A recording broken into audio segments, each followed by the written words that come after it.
Oh, good morning, good morning. Good morning. So, I'm actually just waiting for price to come up here towards like 44.66 so we can see some potential buy position. Oh, wait a second. Oh, why do I always forget to lock in when I need to lock in? Damn it. We just got the London session here opened. Might even have a buy situation come right here.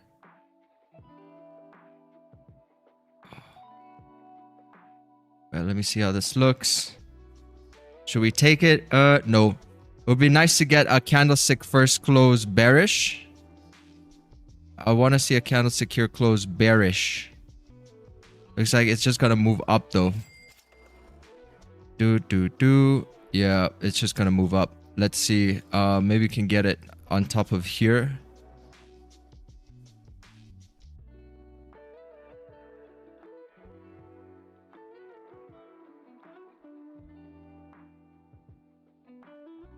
See if this candlestick can pull down first. Yeah, hopefully a bomber clot.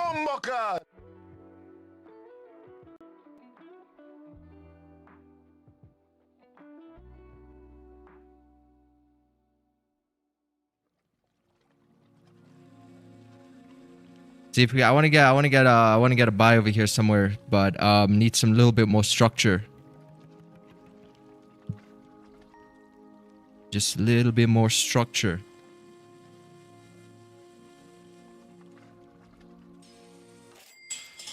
All right, looks like it's still moving up.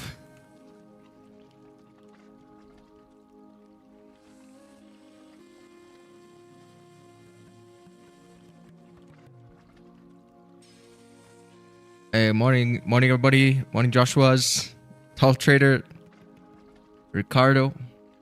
Today I'm BE. Gold betrayed me.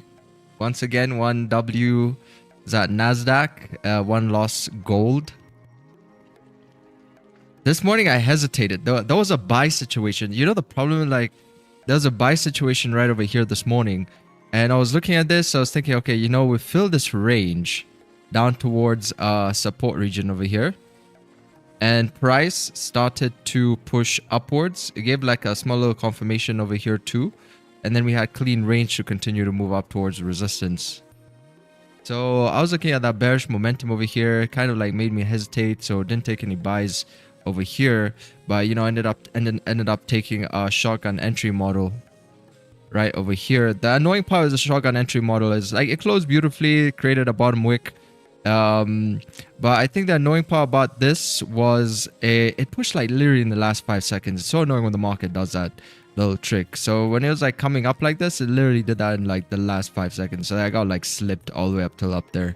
And then, you know, price moved up and like, okay, now it's kind of struggling over here. So I just decided to settle on 1%. But, you know, the idea here played out beautifully. You know, little shotgun entry model, clean range on the left-hand side, got filled, mopped up. Got profit taking by resistance, and then price came back down. Now I'm waiting for hopefully a little bit more structure here. Let's see if we can get any longs. German 40, my love, lol, just got again. You just took a buy.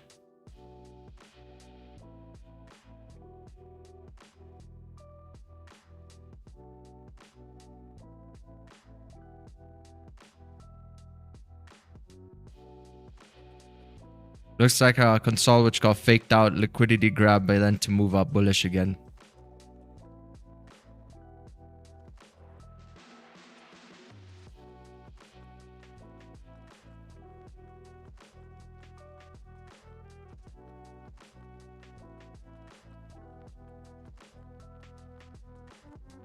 Yeah, well, moving quite nicely to the upside. Like previous daily candlestick closed really strong bullish. Yeah, I know we still have a lot of room towards like 4,500. Remember, this is a target here for the day.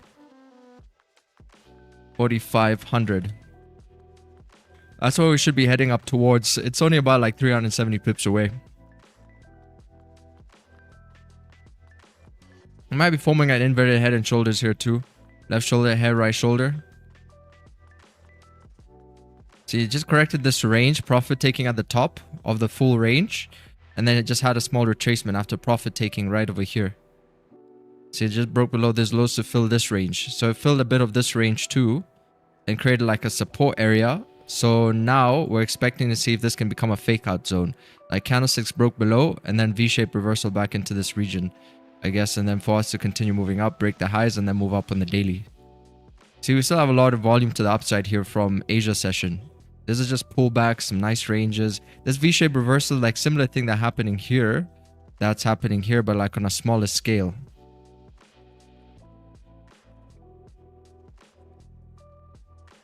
So let's see if we can get any nice little clean price action.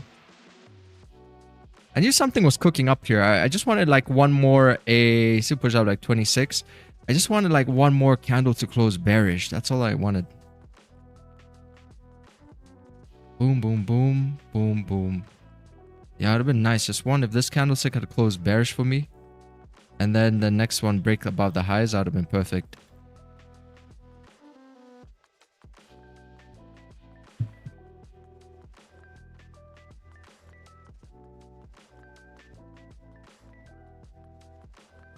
Hey Ragnar, good morning. Let's smash a couple $100. Yes, sir. Morning, Jane, architect. Morning, everybody. Lewis. Doctor. Ramzan.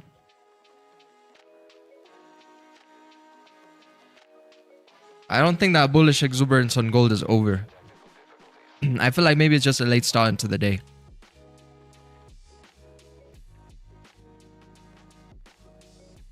COMEX gold futures likely resuming uptrend. Futures are likely to resume their uptrend based on the daily chart. Let's see, the futures latest price movements indicate that gold bulls are growing stronger ever since the commodity crossed above the 20-day simple moving average. Break above resistance 4600, a troy ounce would boost upside price movement towards 4800. Ooh, 4800, yeah, 46. I think futures is should be a bit higher up. Oh, look at silver. Silver is starting to break out here on the 4 hour. Had a little shotgun entry right here, close above resistance and then kind of like shot up. Kind of wants to break from this general region. Let's see, where is this? I think is futures right here. Yeah, futures is at what, 44.68, and we're at 44.60. Come on, Goldie, keep moving up now. What are these retracements? See a massive volume from yesterday. It's still pushing onwards.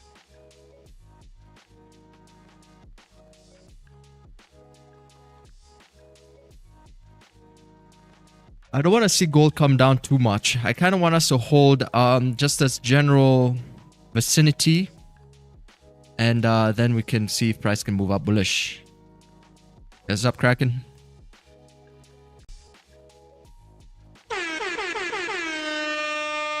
Sir, got the effects on, got the effects volume back up. I didn't know this, chat, but the volume was pretty low. Y'all gotta tell me, y'all are my eyes and ears out there. But the effects were pretty low, so I had to find like a fix around that. So now we got the map back up. We don't do that here. Just came to drop a like and spend 50 minutes with you guys before I go for a sick meal.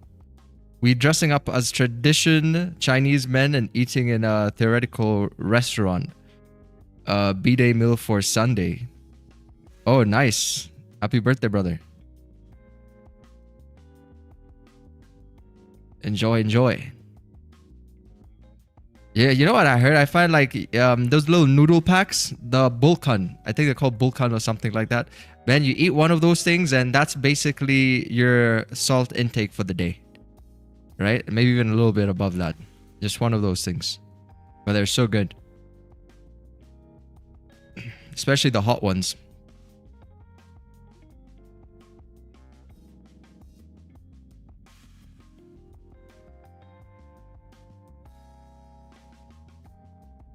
Oh, Maduro got some moves here. I wonder how he's doing. I don't know how that captivity looks like. It must be really weird. Like just to capture a president and then just have him in my room. Give him like breakfast, lunch, dinner. Him and his wife. Kind of weird.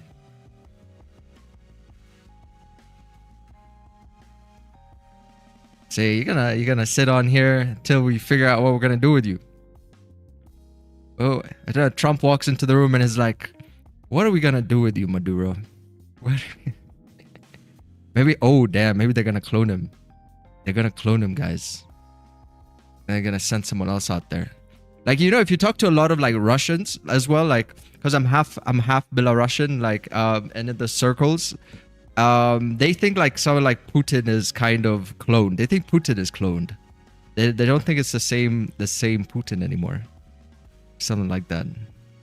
Maybe just hang out with weird Russian circles. They think Putin is cloned.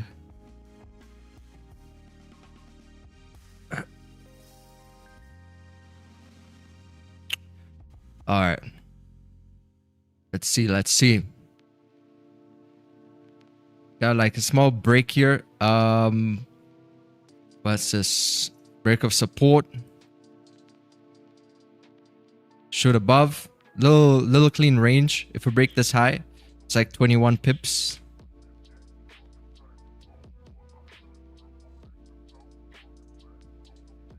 See if we can get some nice little setup over here forming in this area. I think this could be the zone where, like, see if I can get a buy above this wick by 44.63. Yeah, 44.63.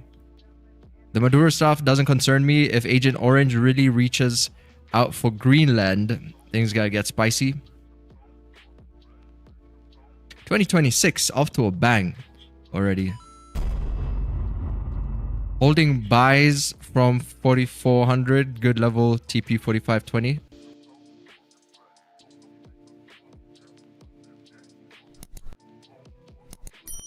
I want to see a continuation. I think that's going to be a really nice confluence. Break below here. And then if we can get set up right here, that would be perfect. That's our reversal confirmation for these sellers. Over here, that was at head and shoulders. Left shoulder, head, right shoulder, volume. Actually, you know what played out here was a consolidation break to the downside. A little sell idea right over here. See, came back to test that zone. And then push down again. Test, push down. Entry, boom, payout, test, push down. So a high volume area right over here. That's also the right shoulder. Left shoulder, head, right shoulder. SMA confluence was there too. Really nice. We got the 8, the 50 pushing down beautifully. Yeah, you gotta really study, man. If you're new to the mentorship, make sure you go and study the label charts. Those are really gonna be important, you know. Like, I know, like, videos, you gotta watch the videos, but you gotta also really go through those label charts over there. I think that's a way to speed track the visuals of what we typically look out for. It's a pretty nice way to speed track it.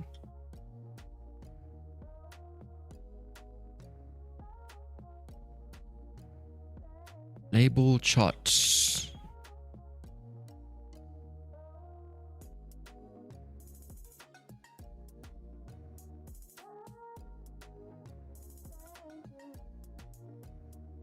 Gold hovers near 1 week high.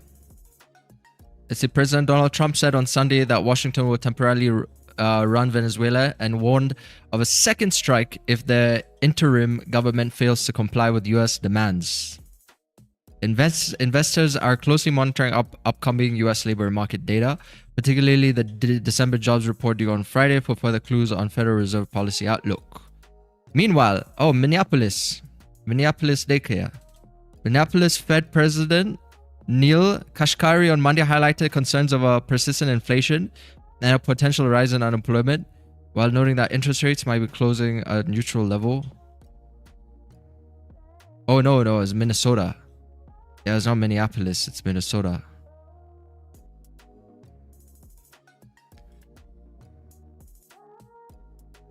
I think Maduro is fine in captivity. Thumbs up. Yeah, it seems like his Hey,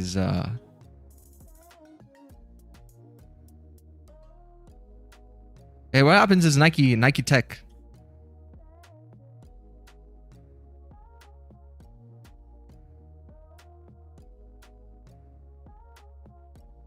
Let's see, anything else here? Is there any bigger accumulations we should be worried about?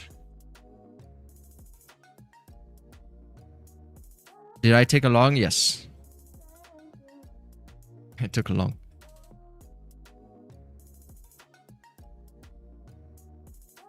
Man, look at this crash though. This was oh yeah, this is like Asia. Pretty fat crash. See, it came back to retest this zone. I knew there was a setup that was happening right here. I just wasn't like 100% comfortable with it. You can always see it like later. You see how I like tested this zone here too? Like retested these players. Came back to retest these players there too.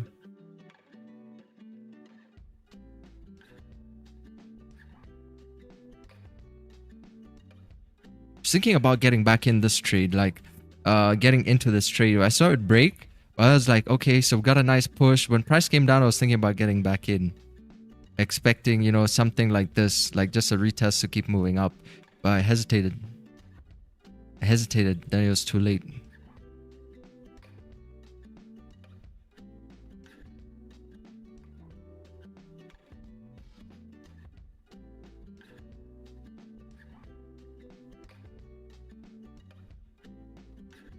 What about the gap left on Friday? What about it?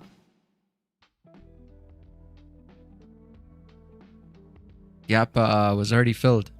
Well, what do you mean the gap left on Friday? What gap?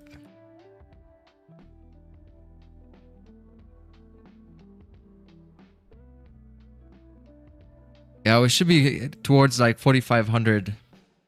It's fine. Trying to find a way to get stuck into this, you know? Trying to see how can we jump onto this bus. Because you see, it's like, we know it's moving up. But how can we take the trade? How can we take the trade now? Like using some kind of a consistent method.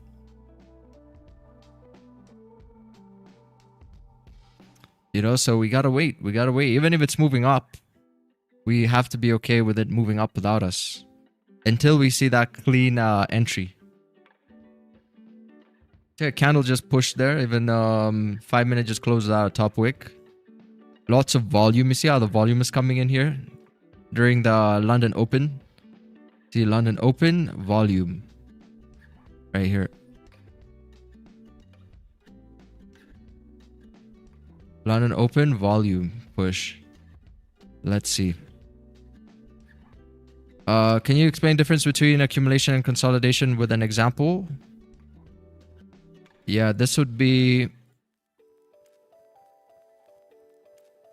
let's say... This would be accumulation.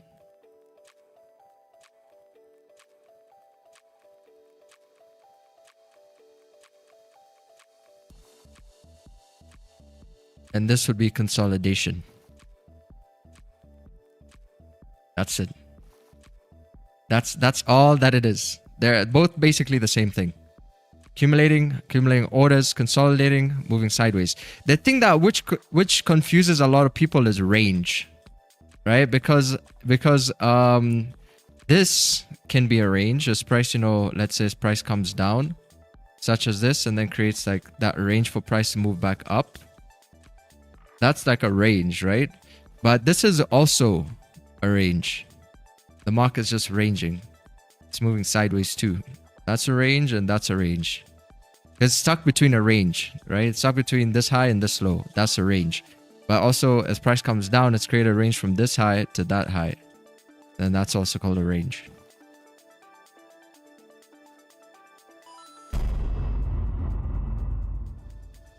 Mic drop.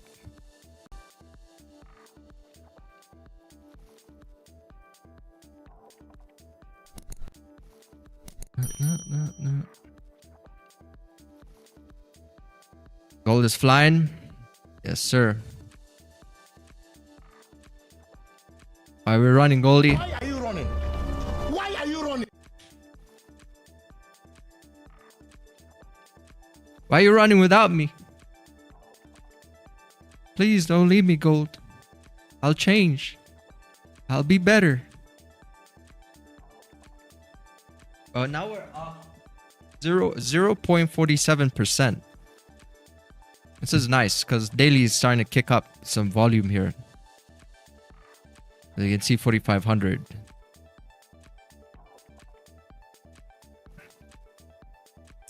No, maybe should we take a break at the highs? But this accumulation is a bit big. I think the only thing that's played out so far in the London Open was this little move. It was such a sneaky little move. This one right over here. So it's still distributing from that one. So since that, there was no like entry. This is only structure on the 1 minute. Break, retest, and that's what's playing out. So hopefully maybe we can catch the second one. Took a trade on this. Nice.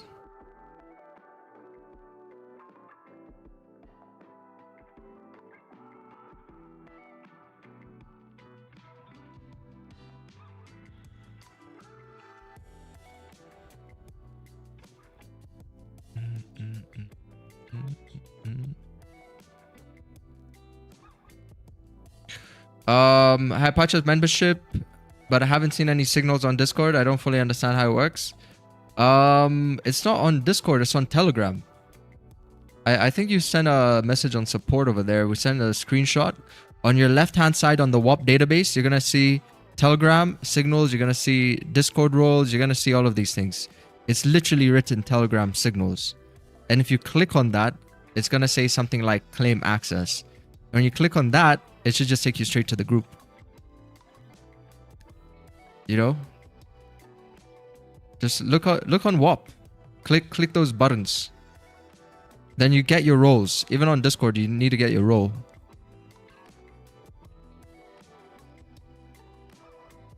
Yeah, you got your Discord role. Make sure you have Telegram. And then click on the Telegram signals one. I took that one but closed early. Yeah, this thing's skyrocketing.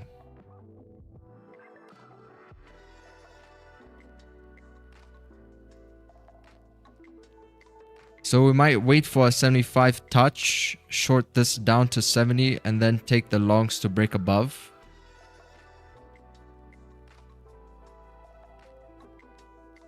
Yeah, this thing's gonna skyrocket today, chat. Like it's just a late start into the day. That's all that it is.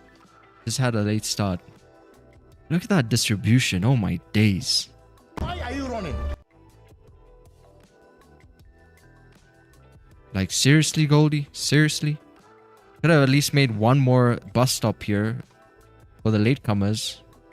But you see what I mean? They're getting like the sellers here were getting a sort of like a warning, right? This is usually like a warning. So whoever sellers here, they're just getting mopped up and necessarily stop loss getting hit. They could have managed their risk more efficiently on that. The market warns you. It's gonna tell you like, hey man, like your trade, we're going up against it, especially after a retest once like this, pushes down again, breaks structure, and then starts to break back above. Yeah, at that point you should definitely take the insurance. It shouldn't be hopeful. You know, the thing is, like, when your trade gives you a hard time, it's always it's not a good sign. It's never a good sign. So you gotta look at that and say, I might be wrong about this analysis, so how can I manage my risk? You know, like as the market is creating structure, you gotta see how can you manage your risk. You know how many people are going to impulsively buy now and get faked out? Yeah, it's a situation where you feel like you're missing out now. It's moving so fast. But it's okay. We just gotta sit on our hands, get really good at sitting on our hands. We're gonna get an entry, a much better entry like this for continuation. You just gotta sit on your hands. You see like how Maduro here is comfortable like this? How he's sitting there? That's how you gotta sit too. You gotta sit and say, it's okay. It's okay that price is still moving up. You know? It's okay.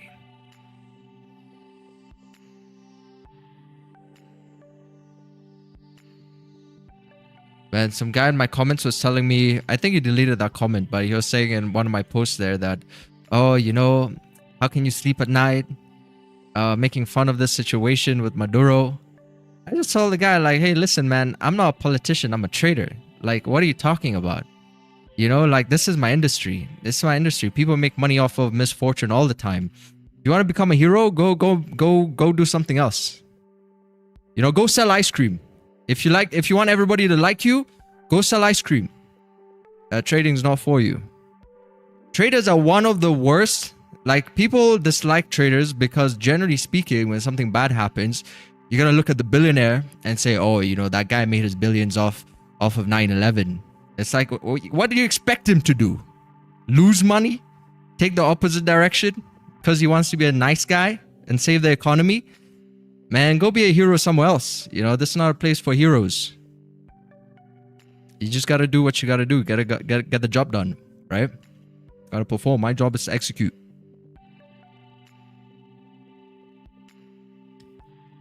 That's all that you got to do, is execute.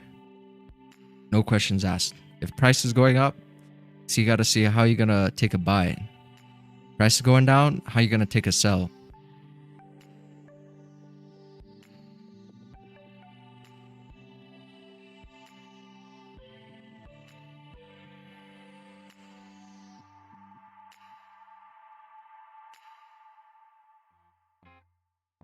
All right, let's see. 5 minute broke above resistance over here. It's pulling down. You see, it's trapping people. This is like trapping the people who are coming in like a little bit late on there.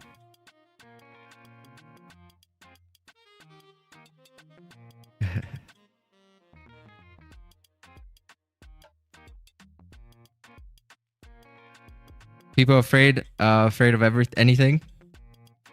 Yeah, you know, the thing is, like, a lot of people are afraid of having their own kind of opinion. They're afraid of thinking for themselves. So whenever you have a guy who's thinking for himself and saying things which are outside of the norm, man, they hate that because they feel like, man, this is unfair. Why does this guy get to speak whatever he wants to speak? You know, because like a lot of people have been conditioned to not speak their own opinions. You know, that's how you're gonna see it. Like, even during COVID, man, during COVID, try telling people about your opinion about what you really think about COVID. People would think you're crazy. People think you're crazy, you know. That's why they look at those people and be like, damn, I wish I could have my own opinions. But since I'm too weak to have an opinion, I just gotta be like a sheep now. You know, that's an unfortunate thing. That's why we love Twitter. You know, the whole idea behind Twitter and Elon Musk was so we can give these people a platform to speak their mind, because there was so much censorship which was going on. You couldn't speak anything anymore, you know, because now it's just brainwashing. Man, if it wasn't for Twitter, where would you speak your mind? You can't speak your mind on anything else. You can't go on Instagram. Dude, even YouTube, man, YouTube, I'm walking on eggshells sometimes. You know, you can't speak your mind on TikTok. Man, TikTok's the worst. If you say anything on TikTok, they can stop your engagement for your next, I don't know, 5 posts. You're gonna see like even lower numbers. If you mess up just one time, post one thing, they're gonna censor you. Yeah, censor you, man. So yeah, we gotta fight back. We gotta push back. I think the reason even why Elon Musk bought Twitter is even for his own selfish needs, you know, because I think one of his children are part of the Rainbow Nation. So he saw that, and then he was like, man, I got to do something about this, because now my children are growing up in this space where they can't even have a different opinion, you know. And when you're growing up with a South African flag, that's what they call it, the South African flag, then you know it's quite difficult. It's quite difficult to have an opinion there when everyone around you is thinking the same thing.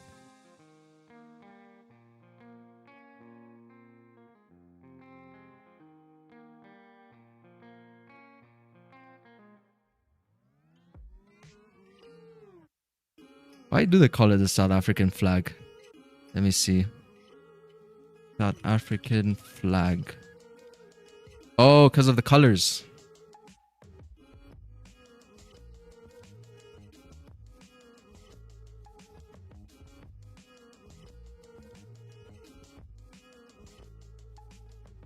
All right, so we just got a pullback.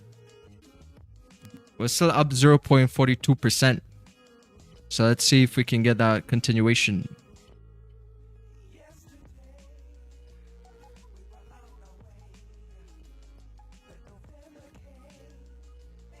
What's up with the Tetra bias indicator and how it works? It basically shows you what direction the market is going. So you kind of want to be following this. If it says daily bias bullish, you kind of want to be in buys. You're going to have a higher probability of a buy playing out. If it says bearish, then same as bearish. If it says waiting like this, it's kind of like a mixed bias. It means you see the daily, you can even tell today the daily is not as strong, right? It's not yet as strong. If you look at the daily, we're just on the verge of actually starting to push properly. But we're still on the verge of those like deep pullbacks. See, like having still some deep pullbacks. So we kind of want to see this stay strong. Daily bias bullish. But I still think like the volume is carrying over from the previous day. So even with that previous day volume, we could probably get a continuation. Just gotta wait for some kind of like setup over here. Explorers. Will market go down more? I don't know. I gotta consult my crystal ball over here. Let's see.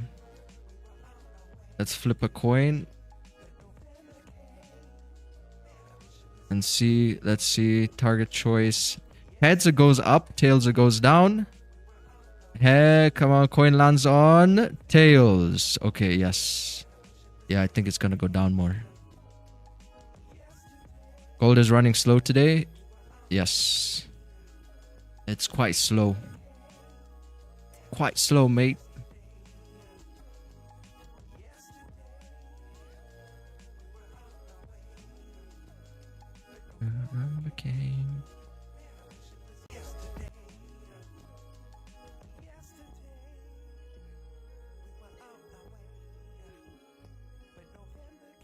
Let's see if that can set up.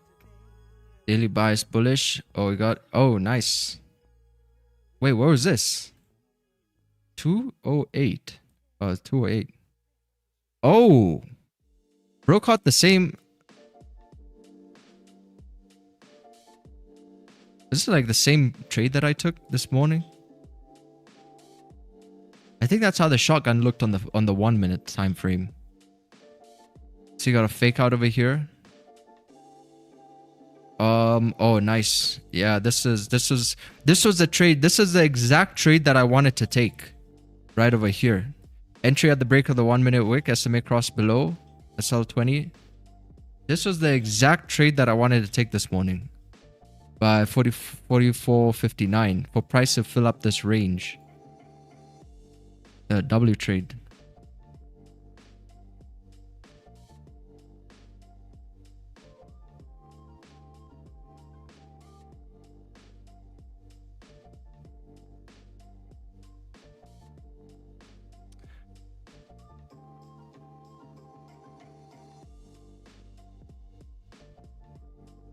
Close at 27.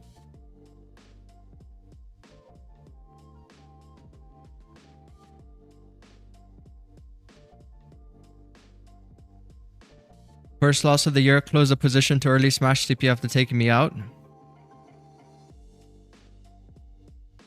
A little fake out situation below there. Break above. Look good. I was on the 5 minute. 5 minute trade.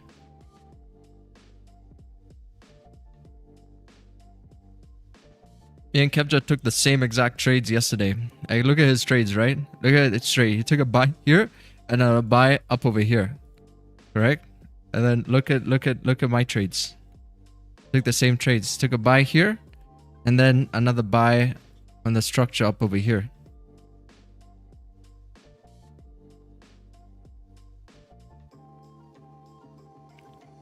All right, let's see. Is the bias indicator free? Yes. Freemium. It has a freemium subscription, so you're good. Gold rises with focus on upcoming US data.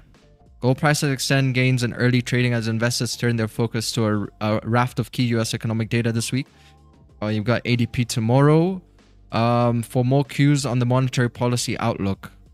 Volume climbed in the previous session as US captured Venezuelan president Spirit safe haven demand. Gold is coming off its strongest annual performance since 1979, but in the near term, gold prices may face pressure from commodity index rebalancing. That could prompt passive funds to trim positions following last year's record-breaking rally. Oh, don't trim any positions, because right now the market is really nice. Still a lot of big candles. Like this 5-minute here is like 84 pips on the 5-minute. That's actually a nice little breakout that happened during it was what, Asia? Oh yeah, it was Asia Open. That was the Asia Open here. Little bit of a clean range, filling this area out. Break of that high. Continue moving up bullish.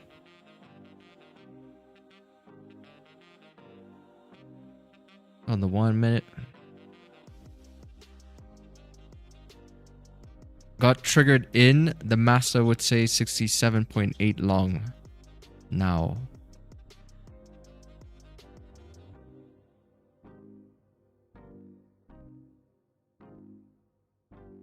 We might just keep buying this year.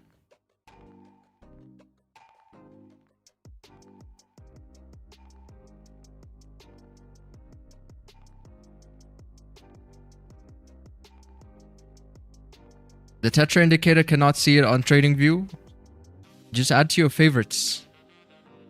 And then click on indicators. It should pop up there. Maybe you got too many indicators on a free TradingView plan, so you gotta remove some indicators. I think the maximum on a free plan is like 2 or 3, something like that.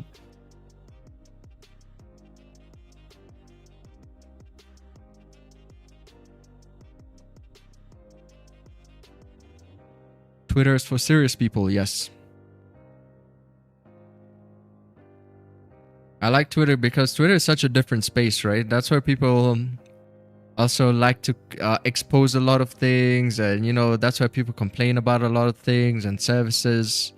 Like if you want a bank, just go on Twitter, right? Just go look at your bank. Go look at your bank's Twitter page and see how well your bank performs. Because if you go on a bank, you know, that's where you're gonna see all the complaints.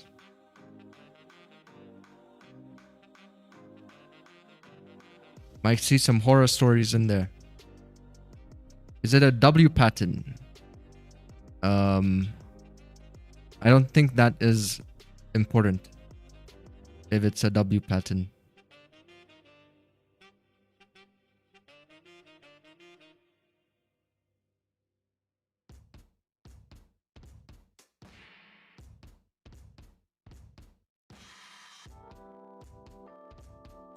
It's not important. You know, because like when you're going to look at patterns, all that a pattern is just a confluence, right?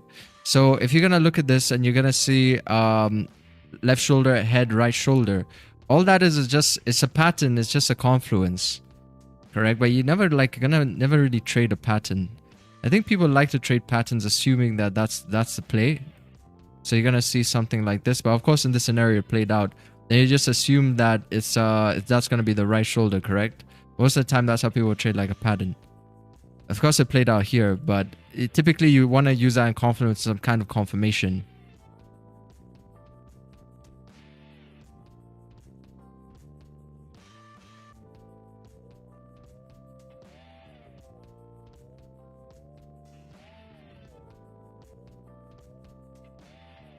Let's see if Goldie can cook something up for us.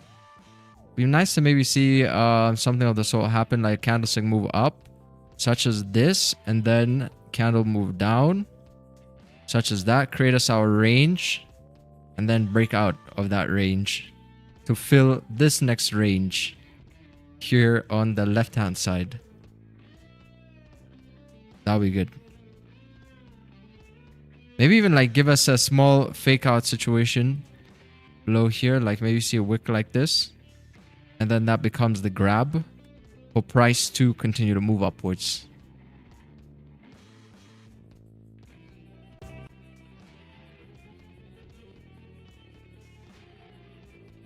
Yeah, I think if that's happening, then we're gonna have a pretty nice day here today. Gonna have a stress-free day.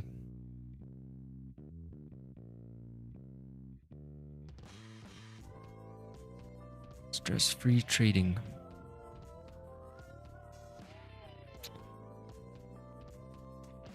Gold ain't related to oil in any way. No, it's not. I'm back, so price pushed and almost hit my 44.77 target. I moved stops to BE at 44.62. Awesome.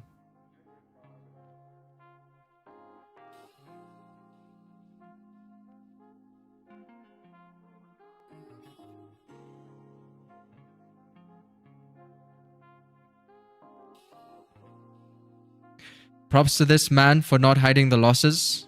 Yeah, it's very good. You know, one thing I've noticed about this industry, it's very what's the word? Hypocritical. Because like from my end, since I'm creating like this content, you know how people always talk about, oh, you know, you should share losses and all of these things.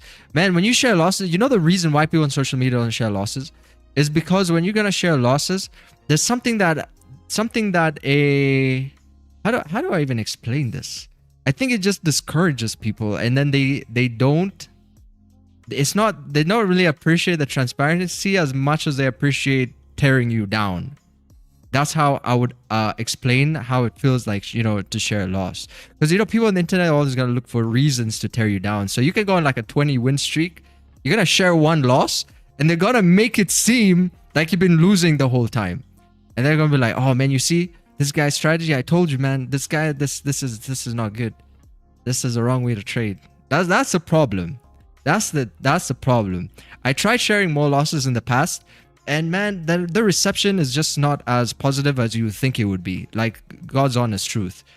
God's honest truth. But you know, for me right here, I think like my next win is always around the corner. So unless it's like a really big loss and, you know, gotta talk about that loss and psychology behind like how I dealt with that loss, maybe like a losing streak like this, yeah, then I guess that at that point you can, you know, kind of speak a bit about that. To be fair, but you know, just like a small little speed bump like this, I think that carries a lot more weight, a lot more negative energy, you know, so it's just not worth it. Because, you know, sometimes in life you just got to get rid of these things, which like these small things like this which just create like unnecessary weight on your life, correct?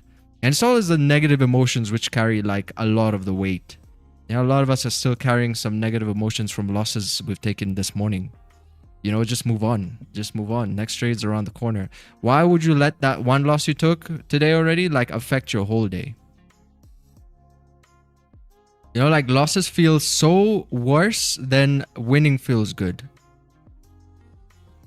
So much more worse. It's a natural, renewable energy. That negative energy is very powerful. Very powerful. You know, you can build kingdoms based off of that anger. Kingdoms are built. Genghis Khan took over so many villages based off of all that anger that he had, that domination, and he made such a big impact. You know, it's pretty strong. So you don't want that to get in the way of doing business. You gotta be like a little bit more clinical in your approach, right? So when you feel that anger emotion, you just gotta harness that to actually just getting better, not fighting the market. You can never fight the market. Like, even if the market does not want to move today, there's nothing that we're gonna do that's gonna move the market. The best way to do it, and if you want to be in this game for a long time, is stick to one trade a session. Like, trust me, stick to one trade a session. That's what you gotta do. And it's a lower chance that you're gonna fall victim of those emotions if you stick to one trade a day, one trade a session. Right? It's a nice trick.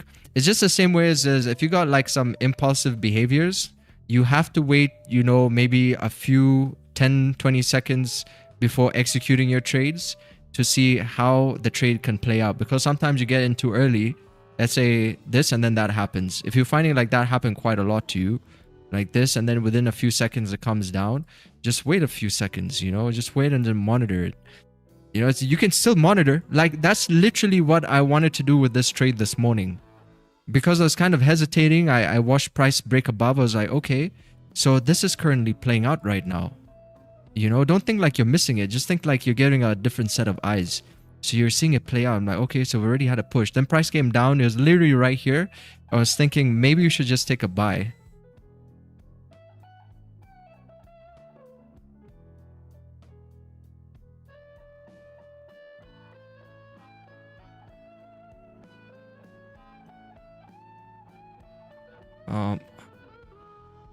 Wait, let me see where's my position.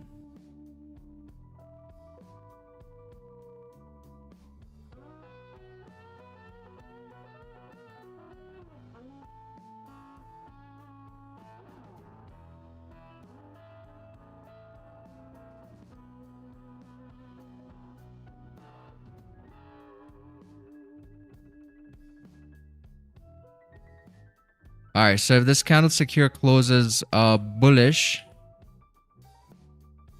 I want to see that support be formed. All right, looks like it did close bullish. Now I see price break above this area here with volume. And then you see the daily should be bullish at that point as well. Daily bias should be up bullish. See, it's like fluctuating. It's literally right at that trending point. You see how it's fluctuating like this. So we're still quite early. You know, gold hasn't had its move yet. We're still quite early. We might even see the actual distribution, the bomber clock, come out of this. Bomber clock!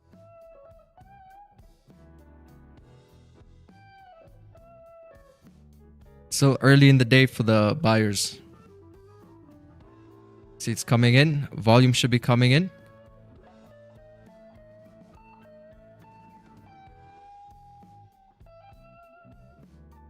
This candle needs to be the one that breaks.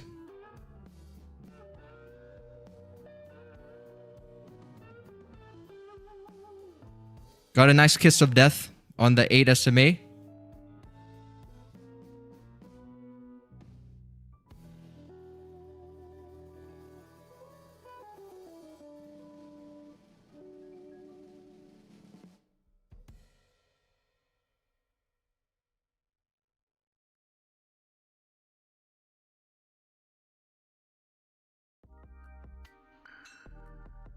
The 20 seconds could still push. Could still do it in the last 15.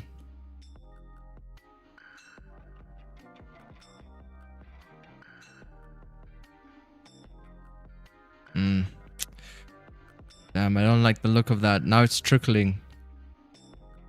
It's creating new higher highs and pulling up. I don't like the look of that anymore. See, higher high, pull down, higher high, pull down. It's like trickling like this. I don't want to get stuck in a trickle. Need to see this thing set up again. Maybe it like comes down strong and then pushes back up again.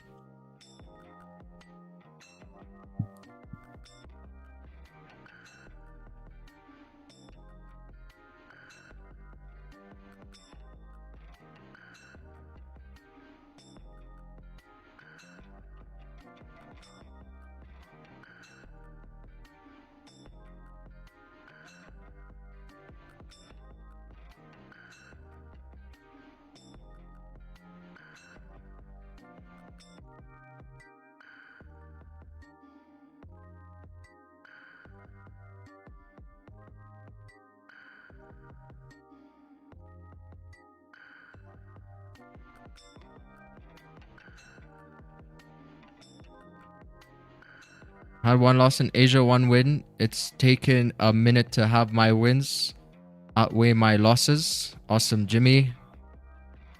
You know, if you're keeping your losses small, your wins are naturally gonna look bigger. So you gotta focus on how can you keep those losses small.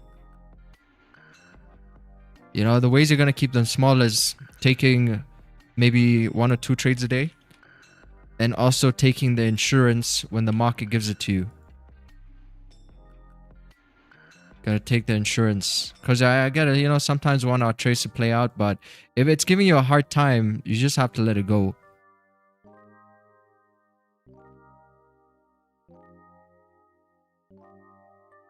Might get like, it's kind of chopping up here on the 5-minute. Still don't like the looks of it. It's still trickling, so I'll wait and see if candle can pull down a bit more and then break above the high. But definitely it's cooking something here. It could just look a little bit cleaner.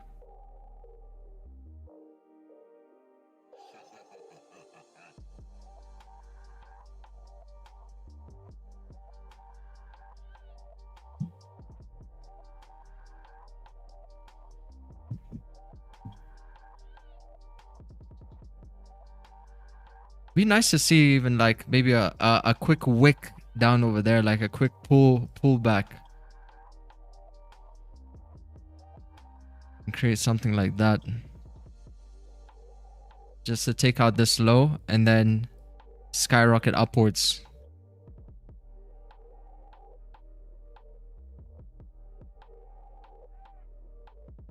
How does this look?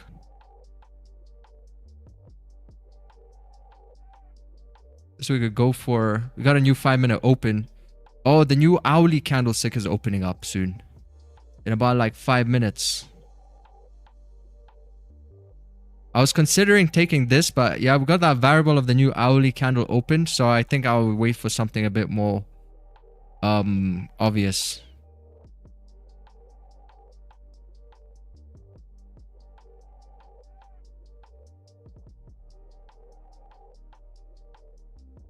Should we just play it a bit safe? Maybe get it on this wick.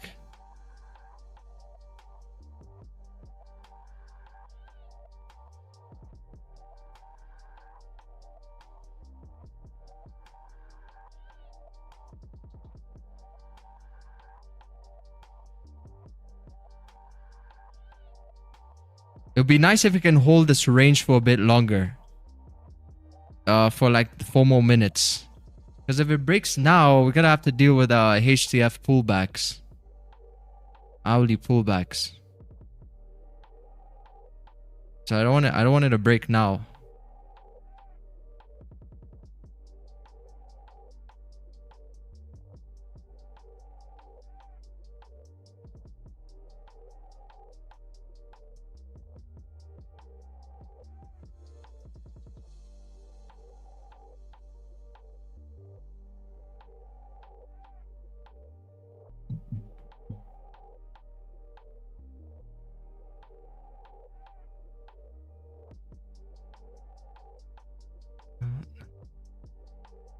Problem is cooking. It's cooking. That's because we might get a candlestick close here. And it's like, it's pulling, it's weird because like you see how it's pulling back. The distance is quite high from the previous supports. It would be nicer if the distance was a little bit shorter. So it's doing like a weird thing right now. It's hard to explain if you don't know, if maybe it's your first time on the stream or you're still thinking what an A+ setup looks like. This is not an A+ setup.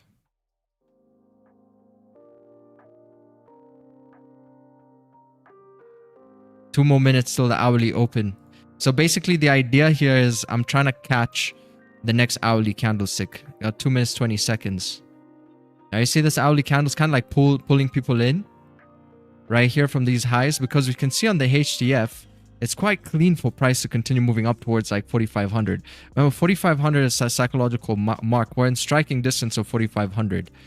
It's literally like only 312 pips away. We're in striking distance, and I think it's coming out of this zone. Question is, can it like get us stuck in? Because it's happening in a very... Like I've seen the market do this before. It's like it's doing this thing where it's squeezing. It's squeezing like all these variables, making it difficult to execute with confidence. Ah, man. I just knew it. I just knew it. We got like what? 1 minute 30 seconds left for the hourly candle open. I want to get stuck in that pullback. Come on, Goldie. At least pull down. It would be perfect if this candlestick can pull down. Pull down. Because it's cooking here. This is literally the point A. Like, if it distributes, we're going to have to wait again. We have to be okay with, like, waiting. Right? It might distribute and, you know, then you got to have to wait again. Too much to ask for a clean move, Gold. Just wait for that hourly candle open. They do perfect if that pulls down.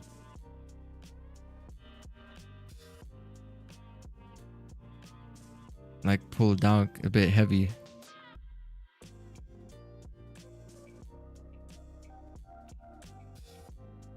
Because the problem with this one didn't give me like the final resistance right down over here, and this one is trickling. It's trickling more towards the upside. It's creating higher highs, like slowly trickle, pulling up, pulling up, pulling up. So I also don't like the look of that. I want to see if the candlestick can pull down heavy.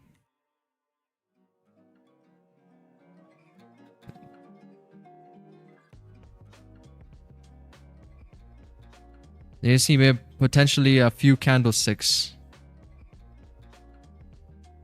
Few more candles with that hourly open. See if next 1 minute candle can keep doing this. Come in like this. See, volume's about to kick in from that higher time frame. We can do something like this and then start coming back up. I think that would be like the best case scenario for such a situation like this.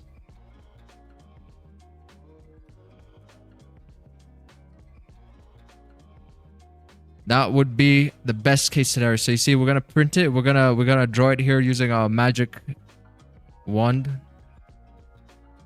and then we're gonna draw it. Then it's gonna happen.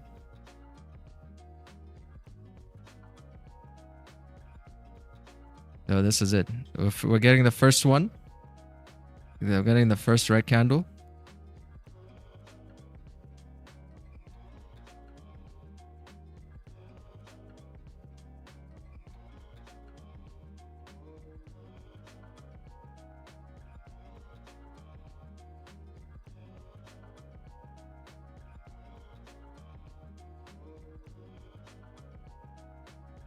Yeah, all right. So if it breaks above the highs, now that would also be okay, because now I think we've created the hourly lows. Here, hourly lows have been formed. So reflips, you know what's gonna be like a shotgun play on the hourly, but without the wick break. Okay, see, hourly's closed above resistance here by 44.67. It's creating its lows. Oh, but we got some resistance here as well. But the range is overall clean to the upside. All right, let's see. Let's see, this is gonna be like. It's gonna be the second candle.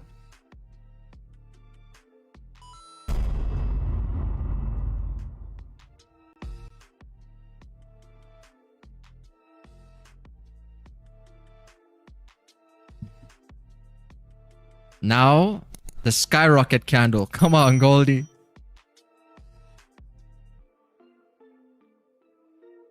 Don't break. It's gonna break. It's breaking accumulation to the downside. It's just triggering some sell orders right now as it's breaking these lows. Let's see, how much did it break by? Not much yet. Not much. Not a strong break. If it re-breaks these lows, it'll trigger in more sell orders. Yeah, I think it just re-broke the lows. Let's see. Yeah, it re-broke the lows. So let's see. Maybe we're gonna get a liquidity grab here. So it just got some orders triggered in. So you see, like, trading is kind of like, okay, so if you're a seller in the market, how do you feel about taking a sell here on gold? Do you feel like confident about this? You know, you got some, let's see what the sells look like. A little clean range here. Maybe you're gonna say liquidity grab above these highs. Break the 44.73 mark over there. Yeah, man, it's just a probability then at this point, whether that sell is gonna play out or not. But for me, I'm still looking for buys. I want to see buys.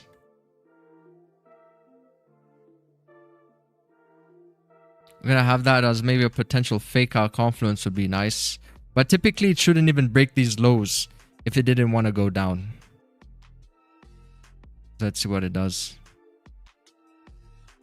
Still pushing for the sellers.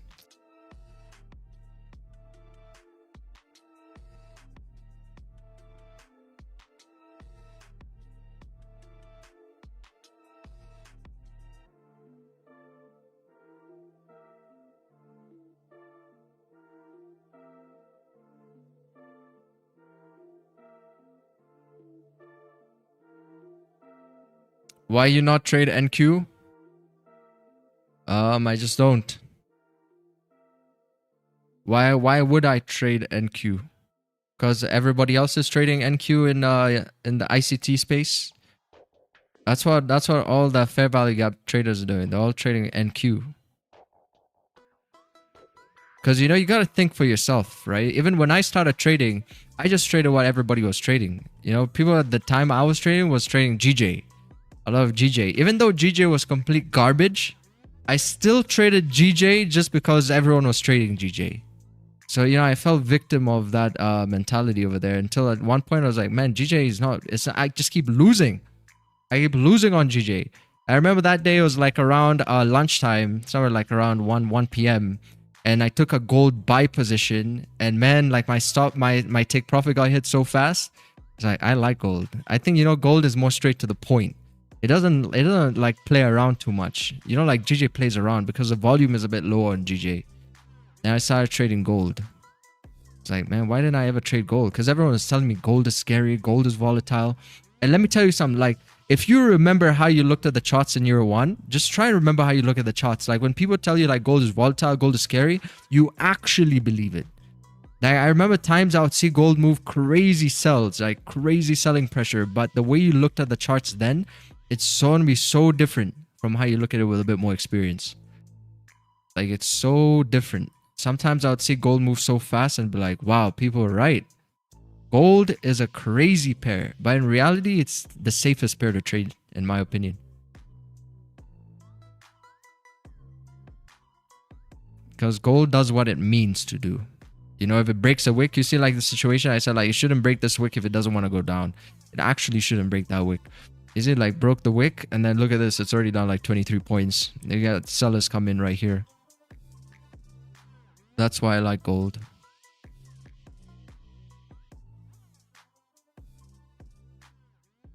Still holding from 44.40. Okay, remove this alert.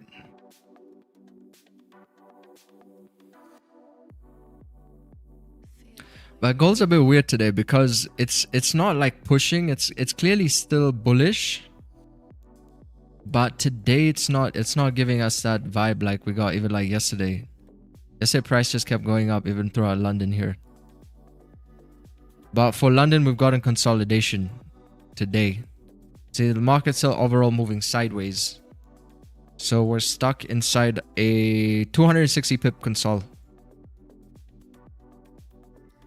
So I was kind of hoping like this would have been the break. That would have been a really nice entry confirmation right there. Break these highs at 0.40% and then just fly. Fly for the rest of the day towards 45.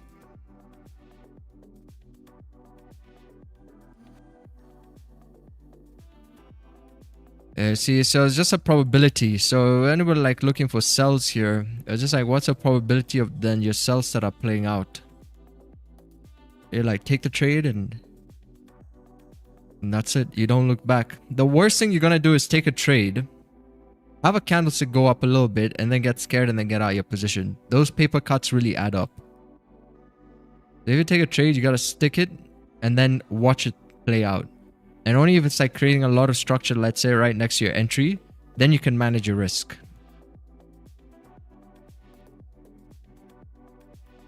But yeah, just push like from here about like what, 20, 25 pips. Vic, there's this study that suggests more than 70% of hedge fund returns come from simply being exposed to the market. What does that mean? Like, because you know, a hedge fund's always exposed to the market. They have buys, sell orders. They're always in the market. Yeah, so what do you mean? Like just being exposed to it and then letting time play out? Makes sense. They say also the richest place on earth is a graveyard. The best investors are in the graveyard because they don't touch their positions. So if you look at their portfolios, they got some pretty good portfolios there. Because you know, when you're gonna invest, a lot of us are gonna tamper with our investments a lot. We're gonna maybe have an emergency, remove that investment. Maybe price goes down on it, we get spooked, and then we touch the investment. But none of this investment advice. Small disclaimer. But yeah, I mean, like that's the thing. You gotta be exposed to the market and just let it be. Because a hedge fund will also have like portfolios in drawdown, correct? Like not everything would be in profit.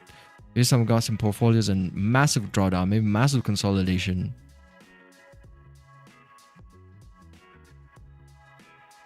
thing is still distributing, you know, like 36 pips, 30, 36 pips. This is what we wanted to see, but more towards the upside. Like something like this would have been nice. Then I would have taken out a buy over here. And then it would have been a pretty good buy, and then we'd all be happy. But instead, it took the sell with the liquidity. You see that liquidity grab I thought we would have for the sell? It gave it for the buy. So the buy, I mean for the sell, because I inverted now it's confusing, but we got the fake out happen here first, and then it broke the highs. Correct? And then it broke the highs. So if you watch yesterday's video that we did, remember we spoke about the safest way would have been to take a buy during the Asia session, which was right here. Where is it, like here? But that fake out came out later. Yeah, this is the Asia session. Was to wait. I think what were we looking at? 30? Yeah, I think we're looking at the 30-minute. I said like the best way to take that buy would be to wait for a fake out right over here. Let's say I think it broke how many pips? Oh, like 45. Remember I said like it would break the lows like maybe 30, 40, 50, 60, 70 pips. Something like that. It broke the lows. It came down like about 44 pips. 44 pips then carried the fake out. Then the fake out was there with a accumulation breakout confirmation. So actually you could have got to suck in a little bit sooner rather than wait for the whole range to get broken, because it gave you the entry confirmation right over there too. So if you haven't seen that yet, you got to watch yesterday's video. We spoke about this. You know, come onto my channel over here. Go watch yesterday's video. And then this is 4,600 as this. Maybe it's going to give a nice decent push towards. See? Maybe looking at like 30, 50, 60, 70 pips, and then price comes up, creates that fake out situation, and then continues its bull run, and then thereby this will become now the fake out right over here, and then for price to continue moving upwards, and that would be something that would be nice. Yeah, go watch this video.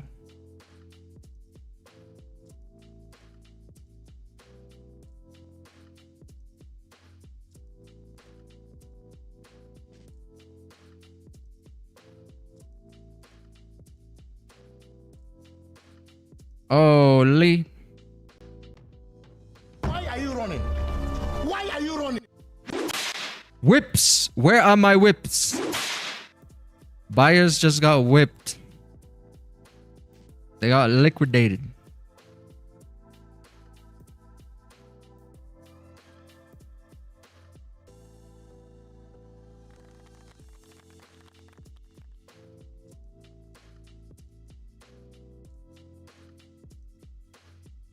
Looks like price going nowhere now. Yeah. It's doing the opposite day here.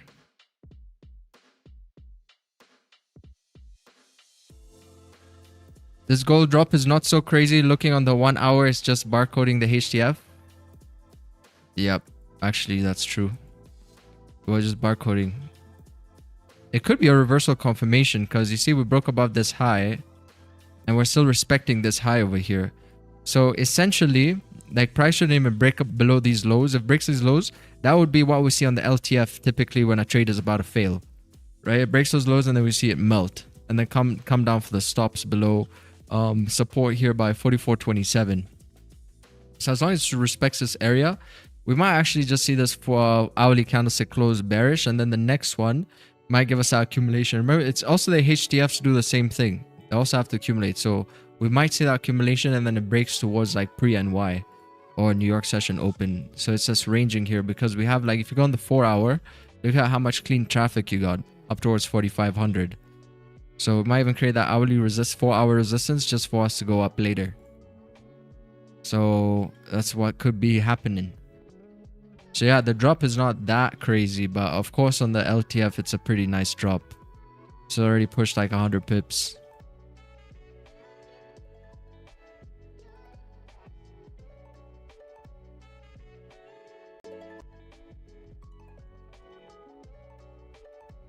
Maybe want to test 44.50 just one last time.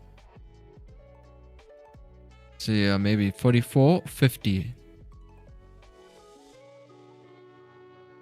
That would be the next mark. It's where also like price was previously here, 44.50.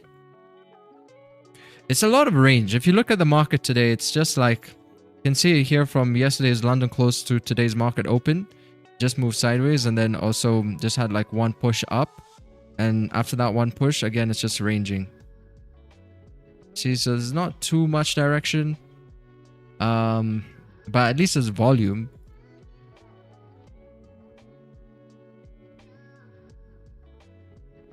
See, and it's always like, most of the time, this is like what I like to look at as a 10%.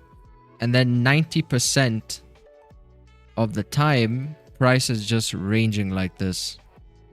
Like that's how you can look at trading also on the LTF or HF, whatever. Because also with your strategies, because with your strategy, it shouldn't always give you a signal. The signal in your strategy should be like that 10%. You should be trying to get as close to that 10% as possible, right? So you can eliminate as much noise. You don't get stuck in ranges. So that's why essentially that we're all trying to catch, correct? At the end of the day. Doesn't matter what you trade, we're all trying to catch the same kind of movement. Right here. We're not trying to be right, you know. Some of you guys like being too specific about certain things. That maybe the price is gonna do this. They're gonna hit it like this and say it hit a fair value gap inversion. I don't know what. Then you call that like a win. Yeah, fine, it did, and it was a win. But at the end of the day, it's like we're just basically all just trying to catch the key distributions. Like it doesn't have to be like a key distribution. Fine, you made money and that's perfectly fine. And at the end of the day, as long as you make money, it's a good trade, right? But when we oversimplify the process, we're all just trying to catch like that one move, right? Just for visual purposes. That's what we're trying to catch. That's like that 10%. That would be the best, right? That would be the best. Like, okay, you can take like a buy here and then make some money. But imagine that you took a buy here when the actual distribution happened, right? So that gives you a higher probability of getting what? Like these really nice runners, these bomber clots. Right, you get those bomber clots. Now, how are you going to catch those bomber clots? Now, this heavily relies on timing. It's not about how A+ set up the trade was here. It heavily relies on timing to catch something like that. So it could be like something where you see what happened with Maduro over the weekend, and obviously people are going to be on the market on gold market open following such news events. You're going to see price skyrocket. So that's timing. Or another time, maybe you're going to see like pre-London or London open, or even like that New York session. New York session open. Or like we speak about the New York session fake out before the daily continuation. Look at this timing. New York session fake out before the daily continuation. So you see how important that is? And for us, it's like the London Open. Look at this. We came here London Open. Our first idea for the day was this. Was, okay, gold is cooking something here. Should we have taken it? I don't know.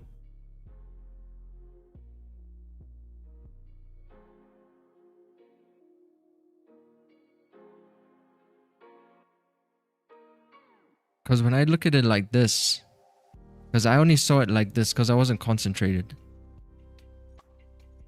But it was playing out. This candle even broke the high.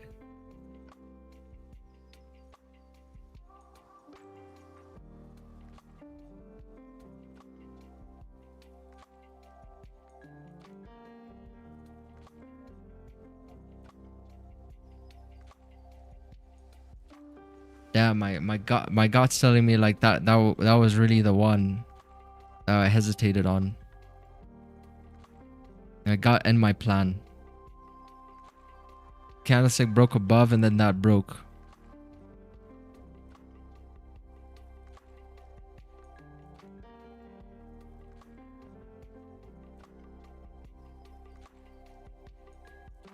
Yeah, but anyway, that was the London Open. That was London. You see what I mean though? That was the London Open right over here. Not an open distribution. Then we broke into this next range. Kind of hoping we could have gotten the continuation here. That would have been nice to see. Candlestick do this. And then continue to move upwards. That would have been so much easier as well. You know, like those ones are so easy to see. These other ones are kind of like harder to see, especially when I'm streaming. Because you gotta think of a lot of things. But now this one is easier to see. That distributed. That was the second one. That was the second place. So now I'm waiting for the third one. Damn. But you know, the sell is not something I was looking for today anyway. I didn't want to catch a sell. I want to catch a buy. So got one buy and got one sell. Just get like one distribution here. Got one distribution here. And this is like sideways. Here, here. See, maybe we can get it like 44.50. 44.50. 450. 450. 44.50. I'm in. I think 44.50 is bottom line. Yeah, I think 44.50 is bottom line here. But I want to wait for a little bit of support over there to be formed.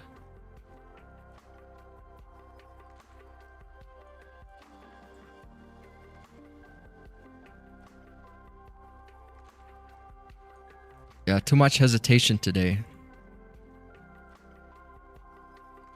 And some days you just hesitate more than other days.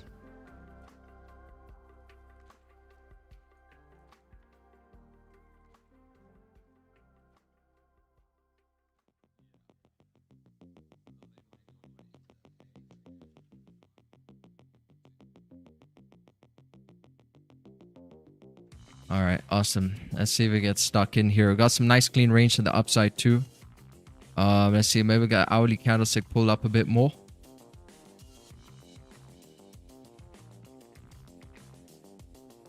Hopefully, like, it would be nice to see if this hourly could live like a really big wick behind. You know, something like this, for example. You see how this one pulled up?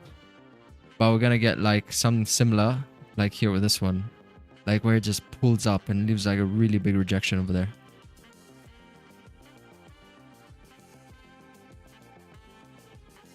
Got clean range. See the 5 minutes completed its distribution.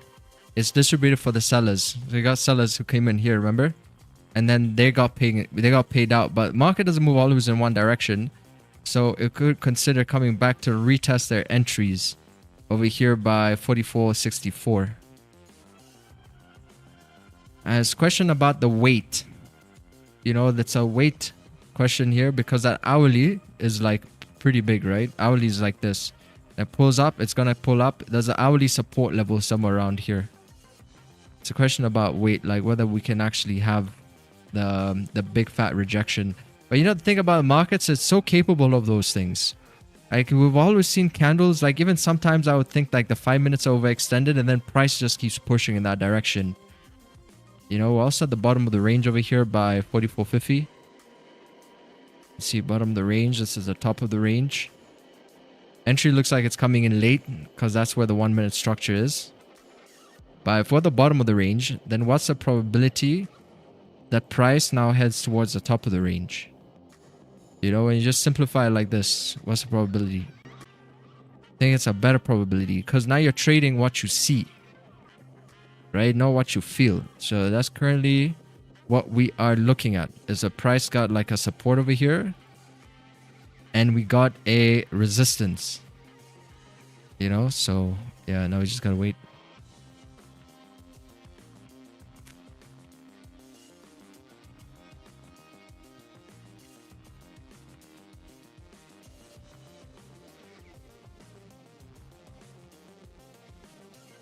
"2025 year you discovered creatine." Yes, correct. I discovered consistency.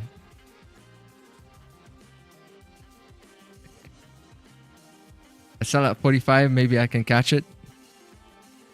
Tetra, I've not been on the stream for a while. When did you get Wham? Yeah, exactly. 2025 creatine was the year, man. I said, let me lock in a little bit. Will it react to the 15-minute FVG? We don't do that here. We don't do that here.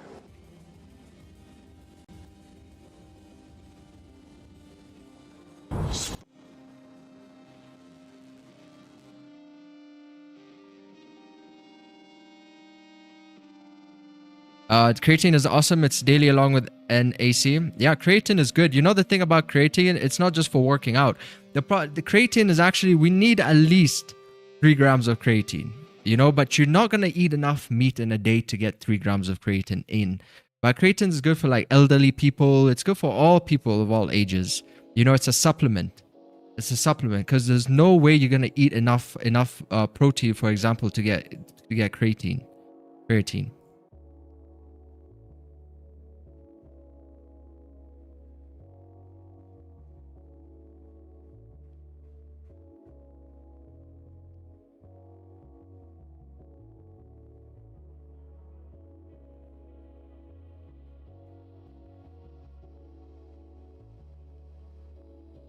Honestly, I'm still contemplating because this candle should actually be the one that breaks.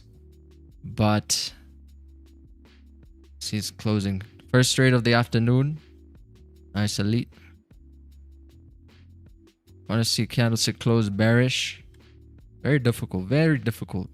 It's only the hourly candle, but 15-minute beautiful reaction off the 15. The 30-minute is about to close in about 4 minutes. We're gonna get a new 30-minute open. It's an hourly candle which has a lot of weight. 4 hour, hourly and 4 hour. See if this candlestick pushes up. Creates maybe some kind of a support here to keep pushing up. Got a little clean range up towards like 44.63 on the 1 minute.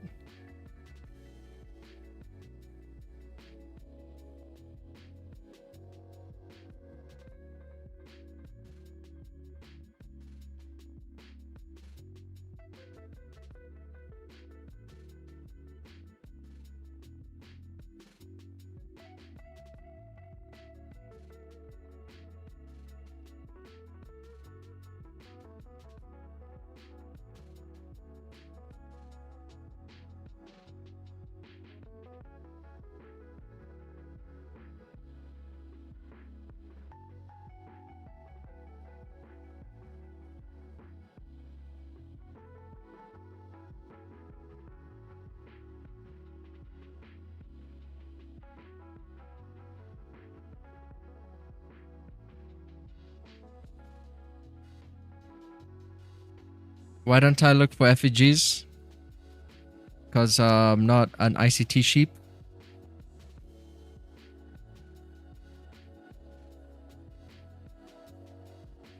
Five-minute barcoding. Yes. Yeah, the thing is that the thing I don't look at FEGs like honest is because the whole time I learned trading, I never learned FEGs. I never learned about FEGs. The thing is like I got profitable a little over a year, right? It took me a little over a year. But that whole year, I was so focused on just reading candlesticks and price action that if I was not profitable in my second year, then maybe I would have been FEG trader. Maybe I'd have been looking at FEGs. But since it happened so relatively fast that I never got a chance to look at FEGs. And the people that I was learning from, I didn't want rocket science. I just wanted to know how to read candles. Market structure, that kind of thing. The only rocket science that I did was maybe point of control, a few indicators obviously in the beginning, MACD, divergence, stochastics, Bollinger Bands, obviously those types of things in the beginning. But I feel like, with FEGs, that's going to be a big, what do you call it? Like a black hole, right? Because once you start it, there's still always so much to learn in that you end up kind of getting stuck in it sometimes too. So for me, the place I got stuck in was Fibonacci's. I got stuck in Fibonacci's. Whereas maybe you got stuck in FEGs. And Fibonacci's didn't work for me, so then I had to find other means. I was looking for Fibonacci, but in confluence with price action and reading candlesticks. So it's like everybody just has a different journey. So that's all that it is, you know. So you know, you gotta like enjoy your journey, enjoy the journey that you're on, and that's gonna be the building blocks. Because now you can use FEG in the future for whatever you feel like makes you profitable. Or when you become consistent, then you understand at least about that. So you know your enemy, right? Because you've seen FEG works to some extent, correct? It works to some extent. Like you'll have a reaction. So that could maybe help you in the future to kind of like get better at managing risk, for example.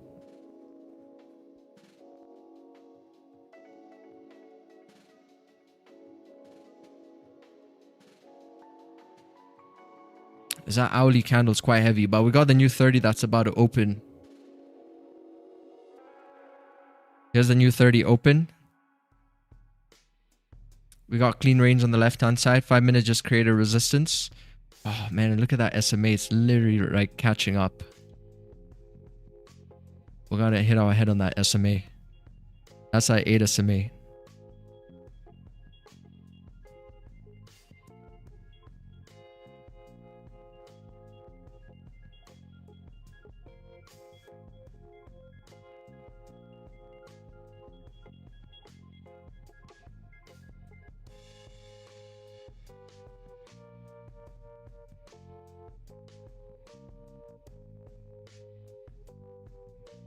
Depending on how this candle closes, might come in a bit sooner. Got 12 seconds.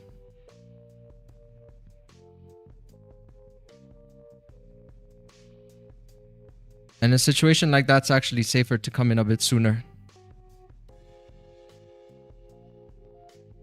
Because the hourly is heavy. So if there's any pullbacks that are going to happen, then they're going to happen in profit. So at the break of 44.57, that's where I'm going to take my buy.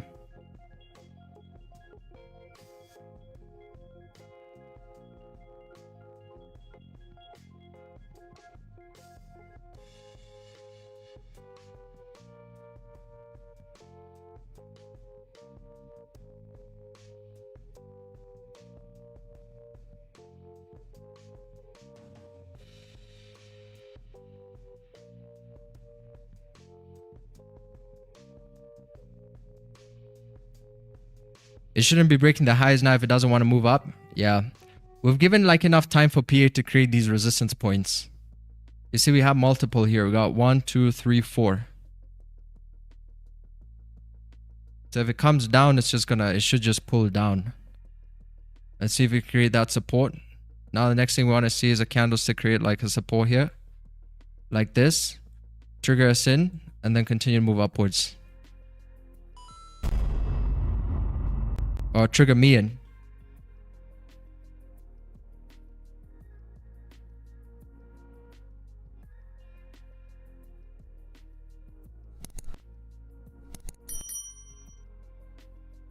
I know daily bias says waiting, but we're going based off the fact that we've been bullish since yesterday. What's the difference between simple and exponential moving average? Simple is kind of more laggy, I would say, than an EMA. An EMA is a bit more accurate. Simple is like a little bit more loose.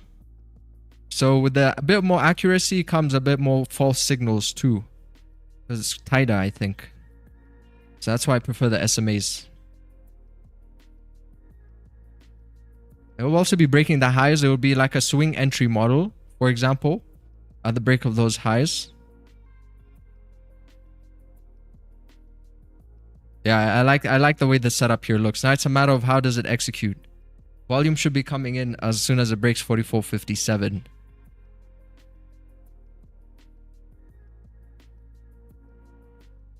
This would be the third setup since the London Open. But the first one was it was a bit hard to get into, needed a bit more confidence. Second one was a sell instead of a buy. And now this would be the third opportunity here. So now I just gotta wait.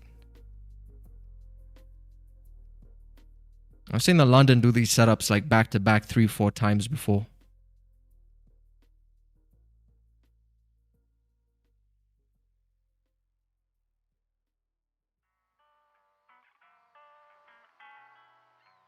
Man, once we start breaking 44.57,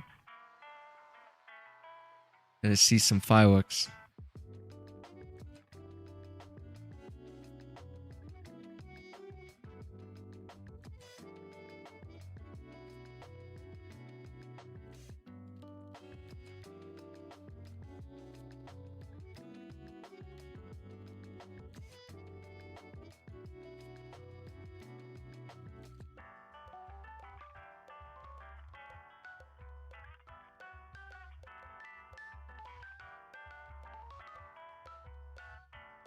There's a 30-minute flipping.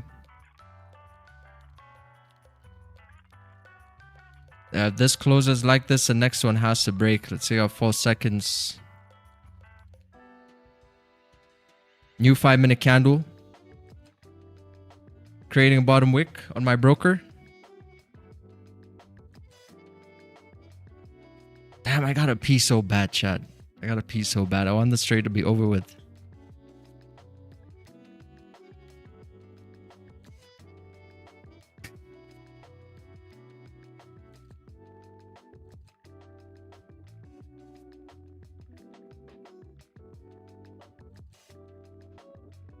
Creating the bottom wick on the 5-minute.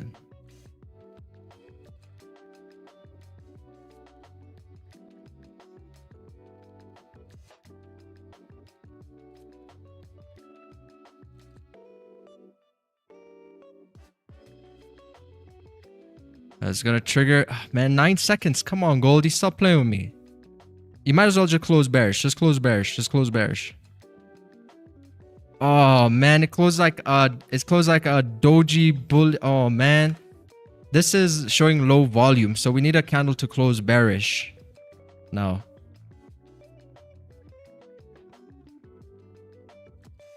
Unless we get in at the break of these highs, if it just pushes really strong. But I kind of wanna see how I can get in sooner though. I'm gonna need a candlestick to close bearish. Because the way this candle here closed, that's like a low volume, right? It like pushes, and then the next one's small, and then the next one, it will just like go in the opposite direction. It's like a doji, you see? It's like low volume candlesticks getting smaller. Smaller, and then you see this. So it's better if it recalibrates.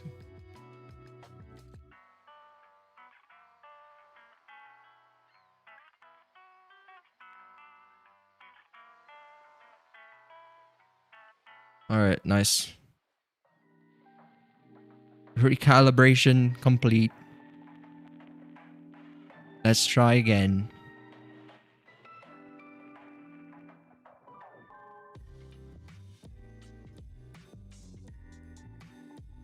Damn, chat, like it's cooking. It's cooking. Goldie's cooking right now. Just rush, gold will wait. No, it won't. No, it will not. Man, the amount of times that I thought Goldie would wait, that I rushed, and then I would say, okay, we could consolidate for like so long, but the moment you leave, and that's when it's gonna play out.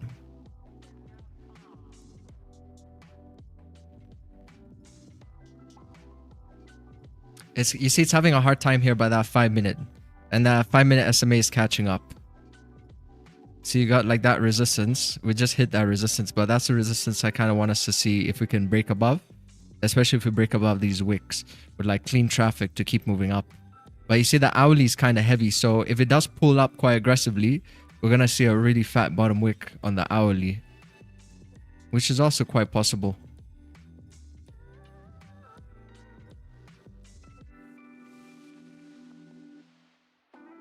It's like a reversal confirmation too, I guess, of this level here.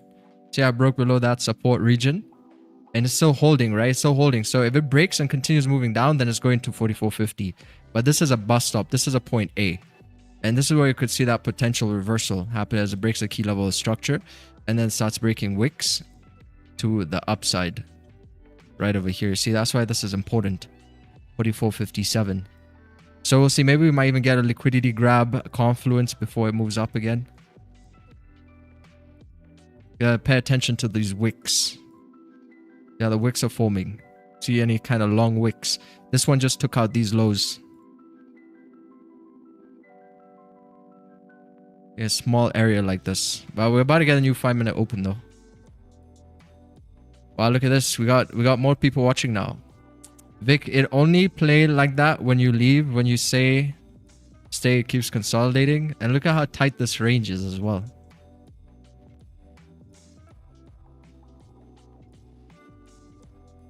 Gonna get that new 5-minute. Hopefully that 5-minute can open with a small bottom wick.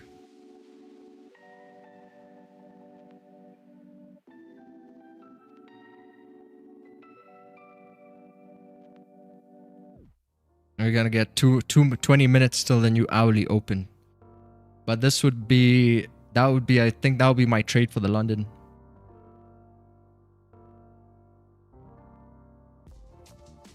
Here comes 5-minute. 5-minute sometimes opens with lots of volume too. Like we saw in yesterday's trade.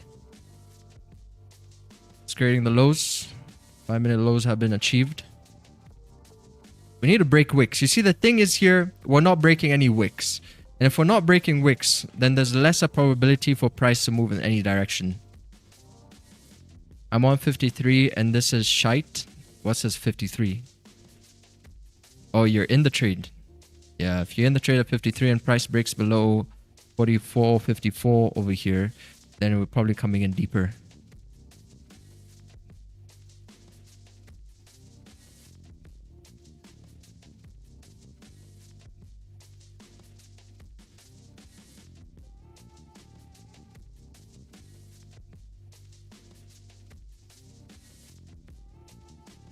What's your risk reward ratio when you trade? 1 to 15.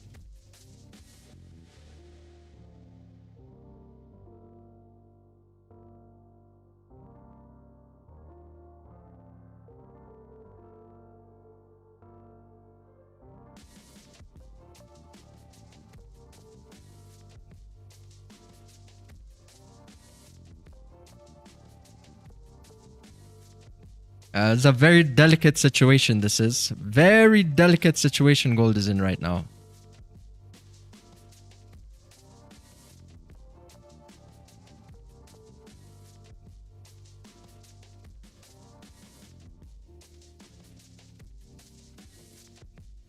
The setup looks good for a while and then price just ruins it again. Yeah, stop ruining it. Ruining it, gold. Has like a mini head and shoulders in here. Left shoulder, head, right shoulder. You see the volume now is coming in. Oh, look at that. It ruined it. Ruining it. He keeps ruining it. Maybe we got a fake out confirmation below there. Or maybe today is just selling pressure throughout the London. That could also be a possibility then. Possibility is we could have missed this one during the London Open. And then it's just like predominantly like selling pressure. Let's see if that could be a fake out though, since it's like closed below support area over here. See if it like pulls up, because it pushed down on that candle within the last seconds. Be nice to see that, and then maybe rip back above.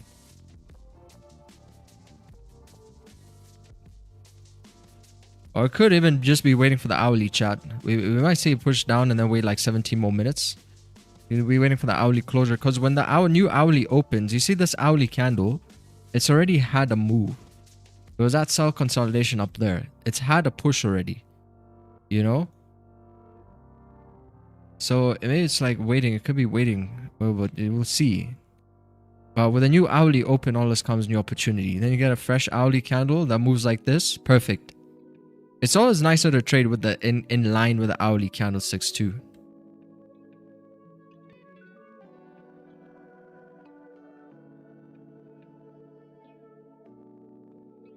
It's not done distributing to the downside.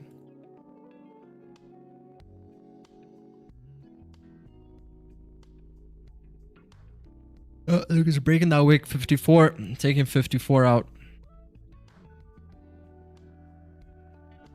He's gonna take it. Stop right at 54. And look at that accuracy. Just look at that. Just look how accurate this is. You know, sometimes what happens is you're gonna try and take a sell, or let's say you're gonna take a sell here, and you take a sell before it actually breaks. It's a worse situation, right? And then it pulls up like that. Then you're like, damn. Got me. That's a market trick. Super efficient. Oh, there you go. Oh. What are we doing here, Goldie? Are we dishing out whips? One whip. Two whip.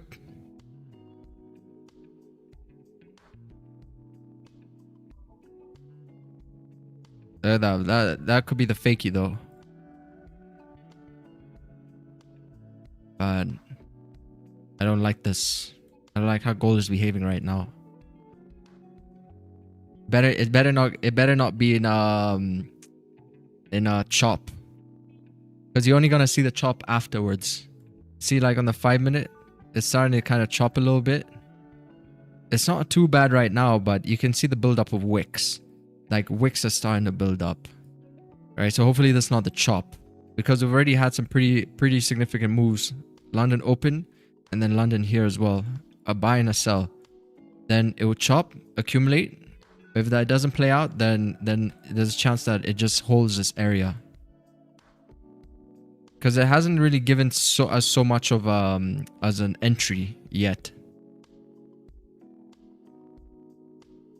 So I want to see that become the fakie. Becomes a fakie, and then that would be awesome.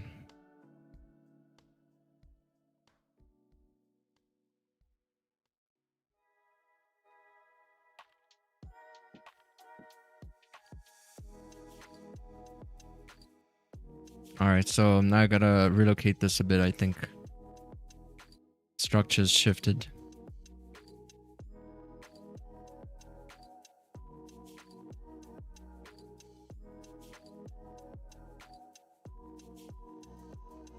Still selling.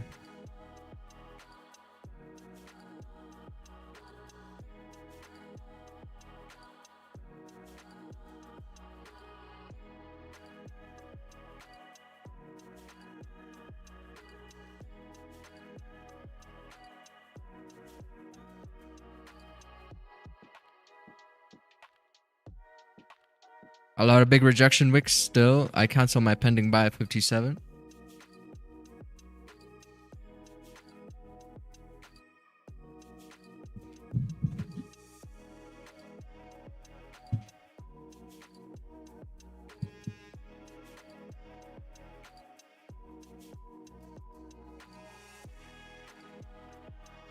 I think it's waiting for the hourly open. It's going to just be breaking into this range. Alright, if it sells off, it sells off. Oh my days. Why are you running?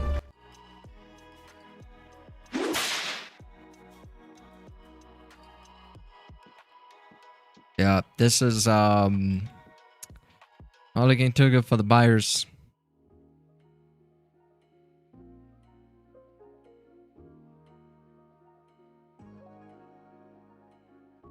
I'll be right back.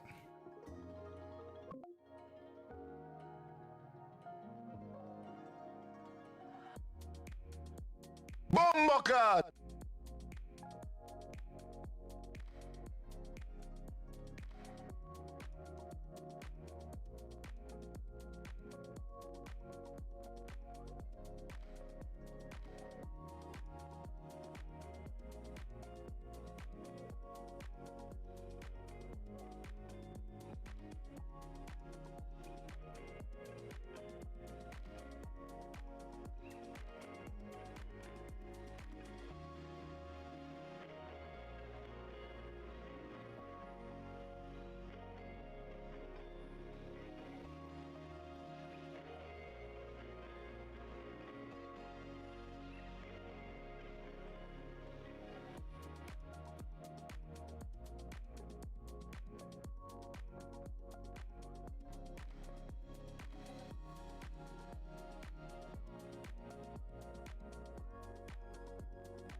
Oh, it's muted.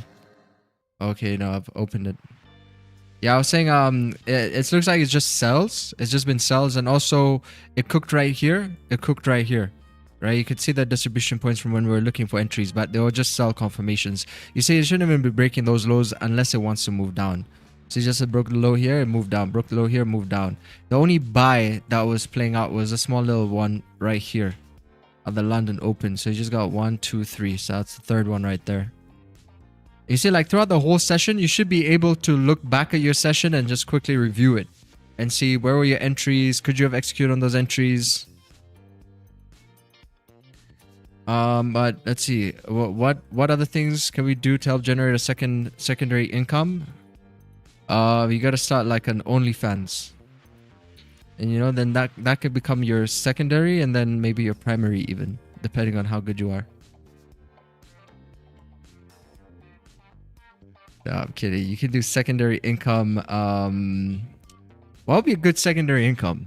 Teaching English. Teach English online. That's a good secondary income. You also get paid quite good. What else are you gonna do? You use AI. You're gonna use AI to build things, help processes. You can create apps with AI. What do you need in your life? Think about what you need, and then use AI to create you an app to solve the problem of what you need. Right? Chat, well, what else is a good secondary income?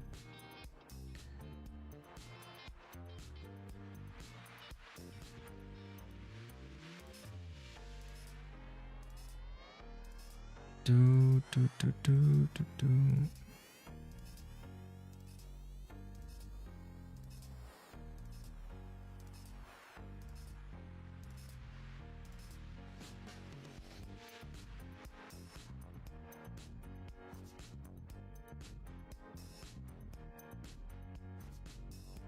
It also depends on where you are.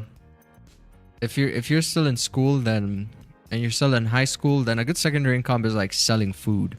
You know, I think like students gonna have it easier because you're in the mix, right? You're in this kind of environment where you're part of the major population, which is the students, and you gotta see like, what do the students need? You know, what is that need for? Because I used to do in school, like the canteen, which sell food, it didn't sell like kind of the foods that people wanted to eat, right? So then we would also sell food. I would like sell some food, like specifically brownies. I would sell brownies. I always make good amount of money selling brownies.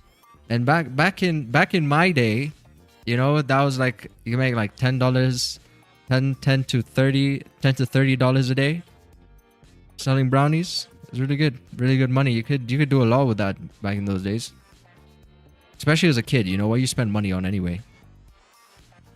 But as an adult, the game changes, so you're gonna want like a lot more money, right? So what can you start now with low risk? That you can start with low risk, because you know, like trading, the barrier to entry is like super low, right? And you build a skill, and then the growth is exponential once you have the skill, because now you can get funded, correct? So there's not a lot of industries which have like low entry to barrier. So these other things like teaching online and those other things, they're gonna take you time. It takes a lot of time out of your day too. It's like a whole process. You know, like drop shipping. Someone might tell you start drop shipping, but man, you're gonna spend a lot of money on ads. People who do drop shipping, like you see these people who make millions of dollars a month doing drop shipping. Man, they spend millions of dollars on ads too. On advertising. Like, you know, the Anuha brothers. The Anuha brothers are like, you know, the social media guys for drop shipping. Man, if you're gonna see how much they spend on ads, it's insane. Even if you take their course, you're gonna spend like $4,000, $5,000, $2,000 on just ads. Because, you know, that's how it works. So I would say like stick to trading, like have your salary, have a 9-to-5 job, and let that pay you a salary, and then focus on trading as secondary. But it's a skill that's exponential.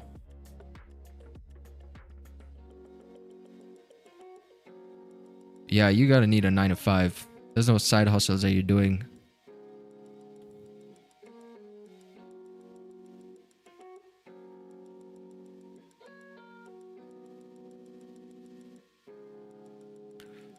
Sheesh.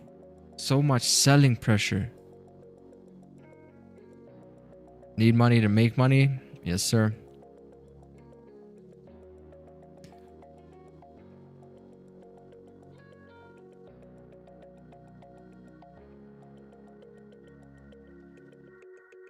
Back in 10,000 BC.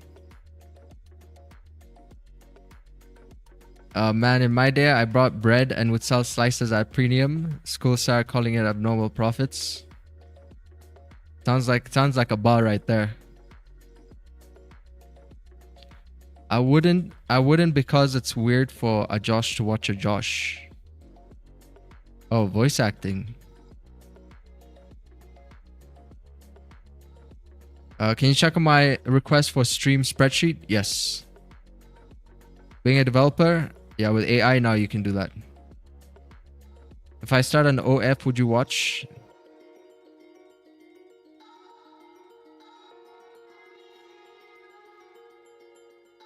Like, you know, the thing about if you go on Instagram, there's so many women who have started OnlyFans because I've seen that's the fastest way to building like some kind of money, you know.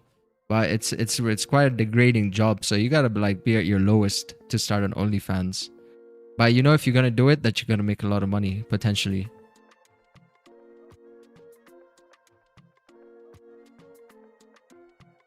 But it's just embarrassing, man. Like some of the videos that you watch, like is just crazy. I don't. My algorithm is so weird. Algorithm is so weird. You got some people spitting on cameras. You guys get those videos? Like people spitting on the camera? It's so weird.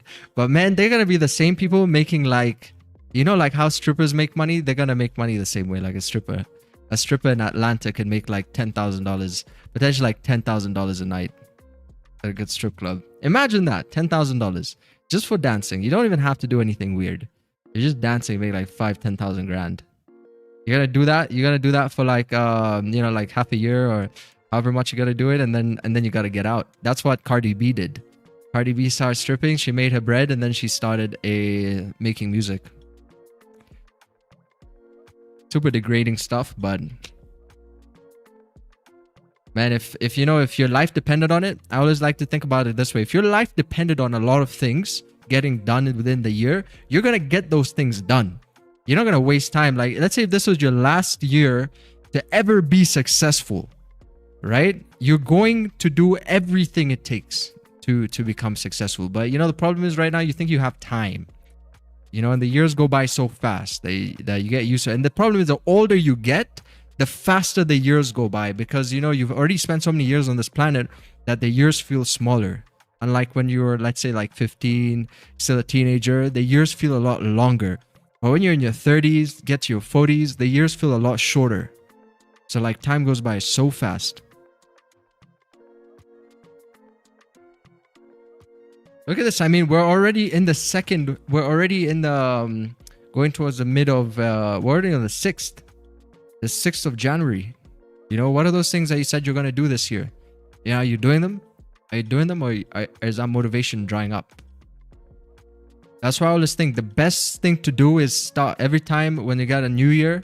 The best thing to do is start before the new year begins, because when you get that new year motivation also going to die out quite fast. But if you stop before the new years begin, then you're kind of already building a foundation that, hey, I'm going to be disciplined. Doesn't matter if it's a new year, because this is what I want to do. Oh, there's a lot of you like to wait. You know, I'm not going to trade until the second week of New Year. Then trading the market will be safer in the second week. Then you come in the second week and you see it's just the same old situation that you were in 2025. You know, maybe your first few trades are winning trades, but then you're going to see that it's the same thing happening again. So never wait. You know, you spend a lot of time wasting when you wait to get things done.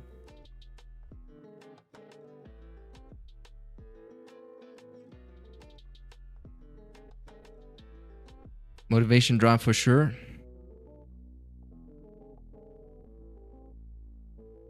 People just earn an insane amount of money using AI models. Oh, AI models from OnlyFans? Man, I saw a documentary like that. There's this group of people, they create like a artificial social media star. You can call it like star, whatever. But they use a real person. They put a real person in these locations where she goes to Italy, she goes here, she goes there. And then they kind of like switch it up and then make her into an AI kind of like a social media person. It's insane. It's just a group of, I think, like 3 people behind computers. And then they have like one girl who's like the model. And then they artificially intelligence her platform. And they make a lot of money doing that. So, you know, you could start OF based off of AI. Man, AI looks so real nowadays. If you're really good at it, maybe you could make it look like super legit. I mean, it's a lot of money these people make. You know, I think the highest I saw a woman make on OnlyFans was like $20 million in a month.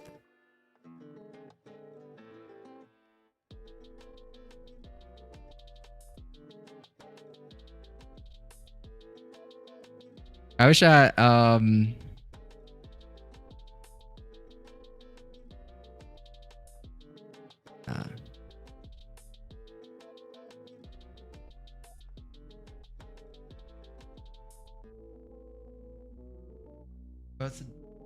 He's down 0.09%. Looks like it's a fakie on the hourly. You see how the hourly is breaking below 44.50? It's trying to break these lows. It's that reversal confirmation for these players. Right here. You see how it broke above structure and then it consolidated. So that's probably going to keep pushing for the rest of the time into up until pre-NY. It may even be targeting these lows. It sells by 44.24 in the hourly.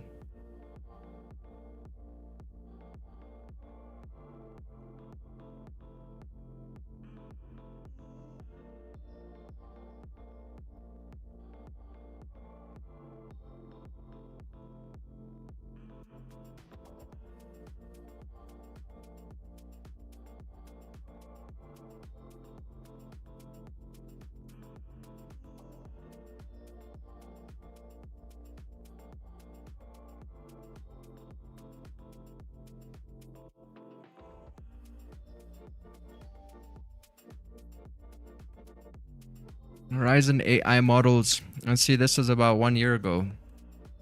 Artificial intelligence influencers are a growing industry. Pink hair, the BBC's. Yeah, oh, this is the thing. It wasn't a documentary. I guess it was this BBC thing I was watching. Yeah, it's like this. I think this is the one. You see how you're gonna take pictures? They take pictures of the model like this. Pretty simple, and then they gonna do their magic. Yeah, it's about like what, 3 guys? 1, 2, 3.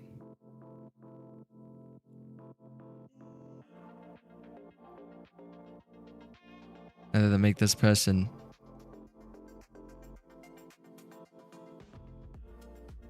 How wild is that, Chad? Like 1 year ago. Now imagine what's possible now. Make it even look more real.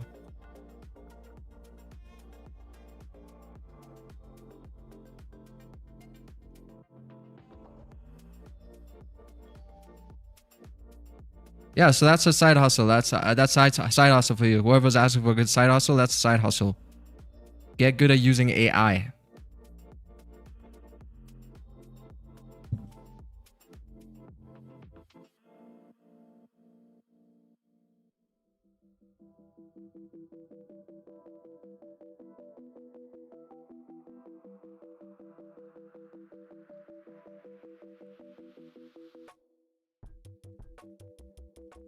And we smashed through 44.50.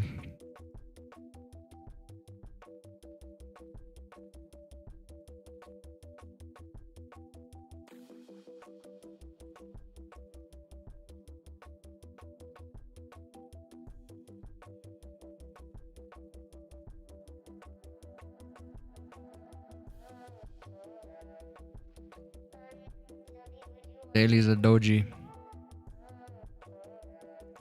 Do we got any news today? I don't think we do. We have yeah, we don't have news today. It's tomorrow we got ADP.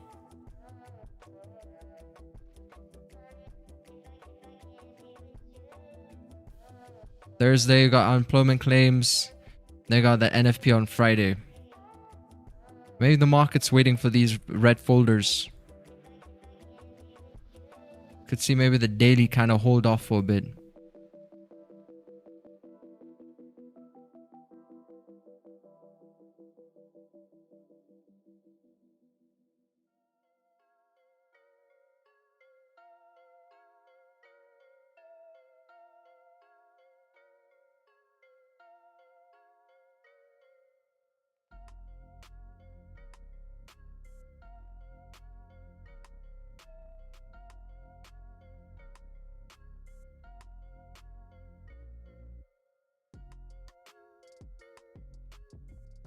I've been buying silver jewelry from uneducated folks and reselling it to bullion dealers, easy money.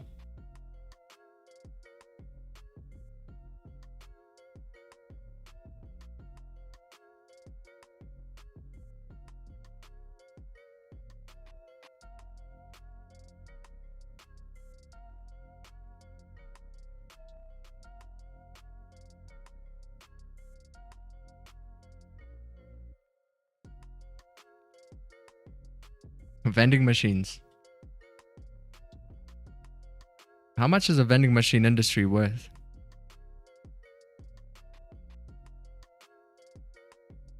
But my favorite pastime was hacking those things. Put like a thin string on a note. Put it in the note, put it in, then bring it out. The global vending machine industry is a multi-billion-dollar market valued around $50 billion in early 2020s. And projected to grow significantly, driven by demand for convenience, cashless payments. Yeah, I think this is huge, especially like countries like China, Japan, like Asian countries. I think they've really perfected the art of vending machine services. You know, you can get like comic books out of them. You can get like a bunch of stuff from those vending machines. And in those Asian countries. And the thing I like about those Asian countries too is like they have laws around advertising. So if the product looks a certain way on the picture, it needs to look the same way when you're, let's say, like eating it. Yeah, but you know, the problem is like in most of the world, you know, like how McDonald's burgers look and how other burgers look, like they never look exactly. They don't typically look exactly the same as on the image. But man, in these countries like Japan stuff, you can actually sue people for giving you like a false advertising over there. I think we need more of that. Just like online shopping as well. How many times you buy things online and then you receive it, then you're like, damn, this is too small, or this looks bigger or smaller than I thought it was.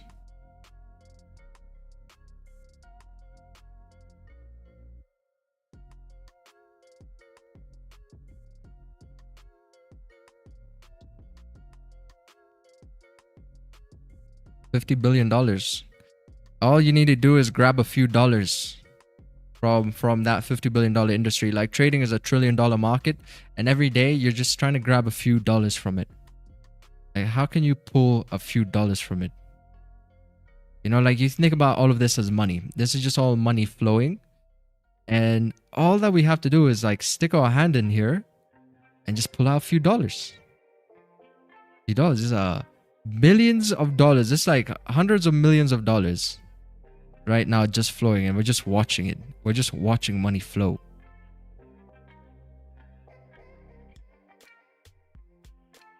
I'm back, just came from school. Gold trade in drawdown. Hey, welcome, welcome. UK banned advertising junk food. Yeah, because the UK's got a fat epidemic.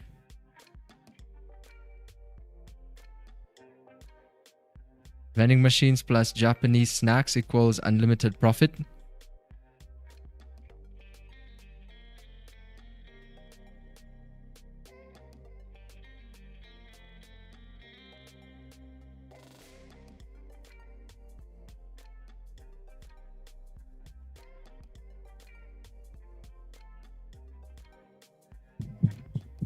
Alright, so daily is up 0.08.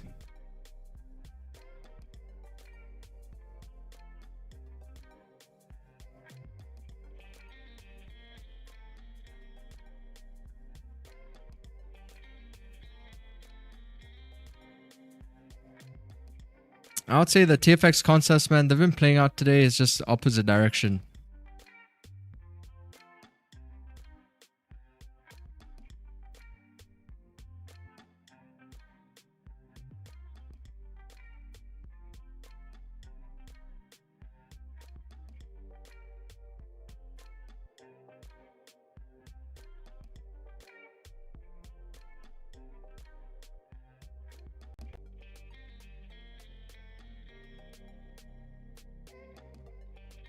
It will gold hit 4,500 today.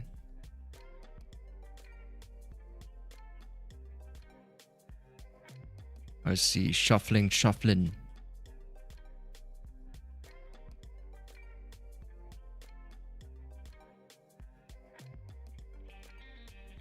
Thus the answer is no. Gold should not touch 4,500 today. Fear of cryptos. Take this sign as a sign to collaborate with others. Communities can create significant gains. Create a comprehensive roadmap and follow it. Now is when hodling will pay off. Oh. Did you all hear about Ledger? The Ledger company, which is like the largest crypto cold wallet company, got hacked. I think it was like yesterday or something. But they hacked a third-party logistics company that, you know, deals with like names, email addresses, numbers, that sort of thing. So they got like the names and stuff of people who gotta have like cold wallets. But the cold wallet itself has not been hacked. And I don't think the cold wallet has ever been hacked before, up till this day. But you know, with the rise of quantum computing, the question is, how can the blockchain be updated to protect itself from quantum computing, the cryptography on the blockchains? You know, like who updates the blockchain? Is there like a person who does that? Is it even possible to update a blockchain? Like what happens if quantum computing actually is able to crack some codes? Then what? Then what happens to Bitcoin? You know, it's a reason of why Bitcoin has also been kind of, oh, nice distribution. It's a reason also, I think, partly a reason why we saw this really big dump. I think there was some news that also came about quantum computing possibilities. You see, like Bitcoin came and then corrected this whole range. Once started breaking below support over here, down towards this next support, which is pretty good range. And then the idea here is that since we've already filled the range, we're thinking that price is consolidating on the 4-hour. Can kind of see it, and now we're getting the distribution. See, so this was from our previous analysis here, but it just takes time to play out. See how the 4-hour now distributed to the upside? Look at that. See, it even works on the 4-hour time frames. Just gotta wait longer. Boom.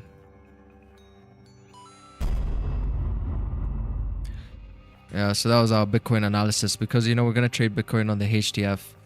So our first one was a sell to fill the range. Our second one was a 4-hour to distribute. So you see, the only thing that shifts here is you waiting longer, right? The concepts are the same.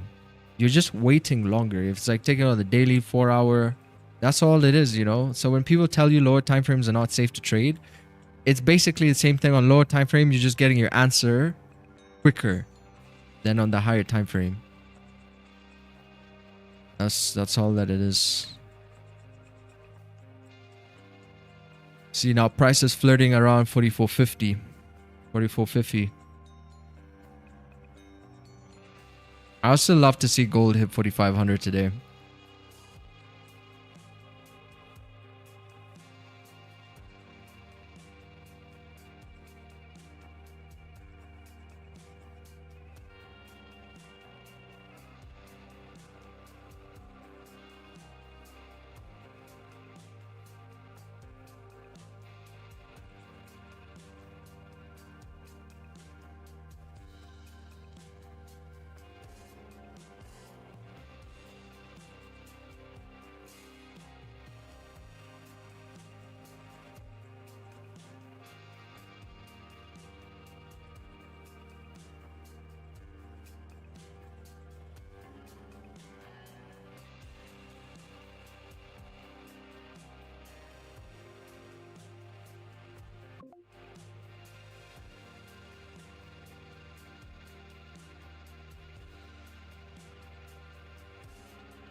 Mute. All right, no, we're back. We're back. Yeah, I was saying like 4450 is still being held quite nicely. The only problem is like it's giving back a lot of gains. You see, like since we were looking for buys, we're still respecting this level here, which was by 4457. But now since we're like broken that level, maybe like forcing the buys a bit too much. Clearly see it's still moving down. It might even distribute from this area here. We created like a support first and then broke below 4448. Then it'll just keep moving down towards this next support. Right over here down towards 4443. It pulls up like that and then re-breaks the lows. So I think it's like just one of those days where you're looking for a bias but just not getting it. See how also daily bias has shifted to waiting. Beautiful trade setups though. Very nice distributions. Let's go on Discord and see anybody take any trades. This morning's trade. Alright, you got candle break above structure. This is on the 1 minute. The inverted. Nice. Daily bias was also bullish. It's like a shotgun. It looks like a shotgun play on the 1 minute. And there's an accumulation breakout too. Could have gotten in earlier. This is the first entry right here. I started breaking above the highs of the secondary entry. You got the first, then you got the second. Right over there. But yeah, very nice. Got SMAs. Let me check this out. I think that's literally where. Yeah, that was where that's where I took my buy as well this morning. That's exactly where I took my buy.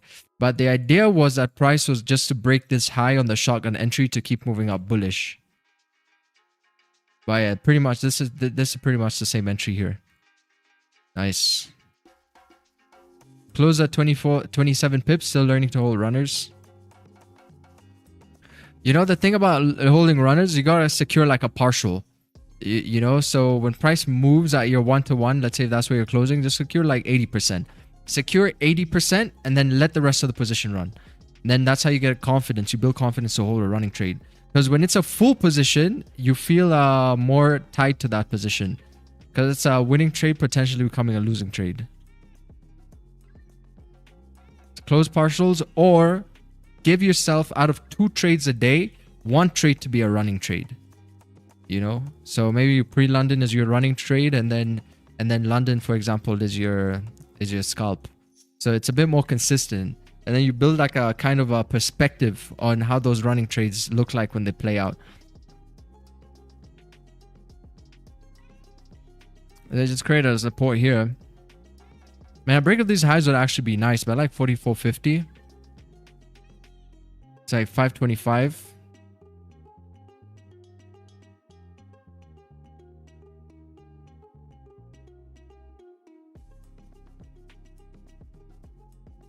The issue is I've not seen a consolidation play like fail. I haven't seen one like really fail. That makes me nervous. Because you had this one play out. You had this one play out. This one played out.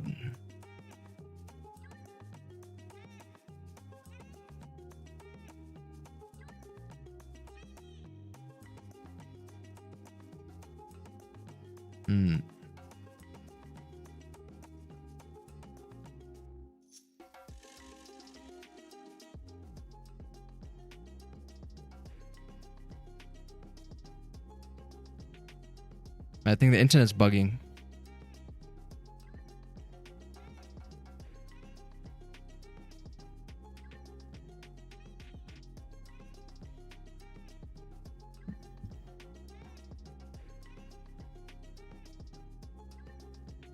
Are we still live? Is YouTube still good?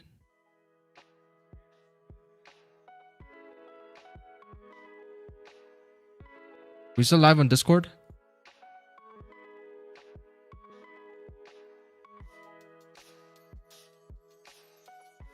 Yeah, that's weird.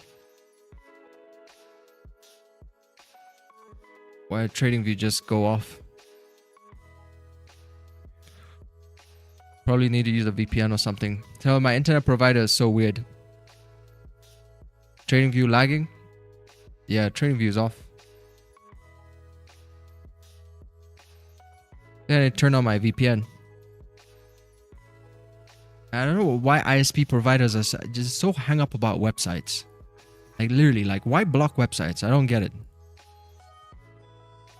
I put my VPN on.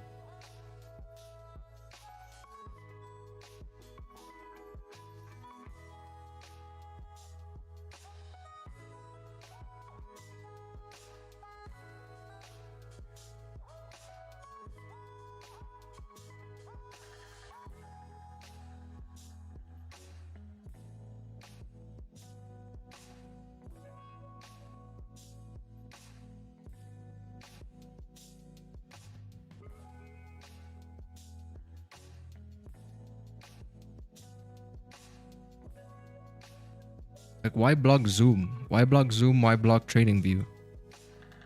Doesn't make any sense.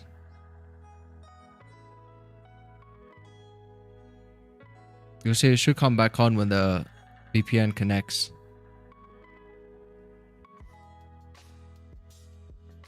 Connecting.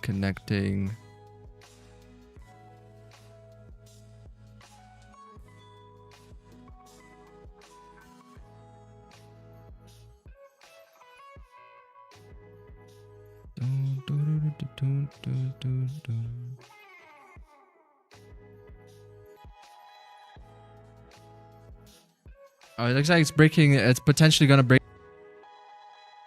VPN's connected. You see what I mean? It's ISP providers, man. They're so weird.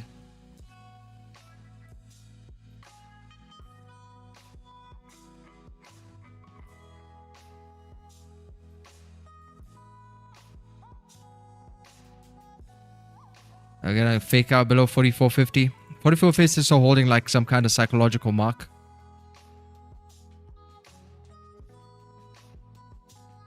4450.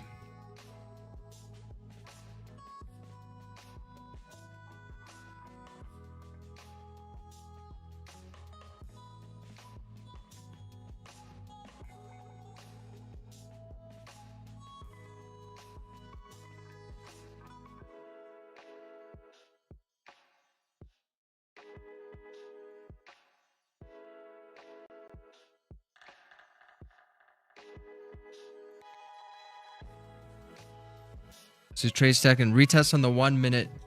TP 70 not greedy. Vamos. Vamonos. SL was below those 1 minute candles to be sure. Chat, this is the buy we were talking about this morning.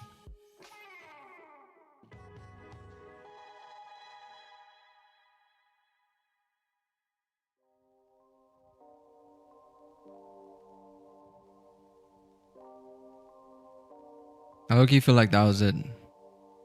It's kind of like similar to what happened right here. This one pushed up and then it had a pullback. Not too bad. Then continue to move upwards.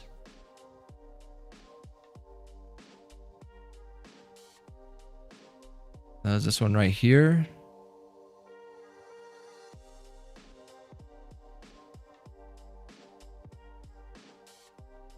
And the rest were like the sell-off. So I guess if you're looking for sells, you would have had a much better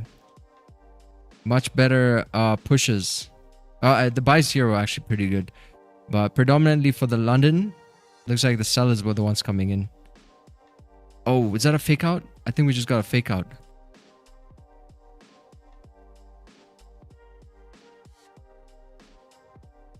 Got a fake out break above here, 44.50.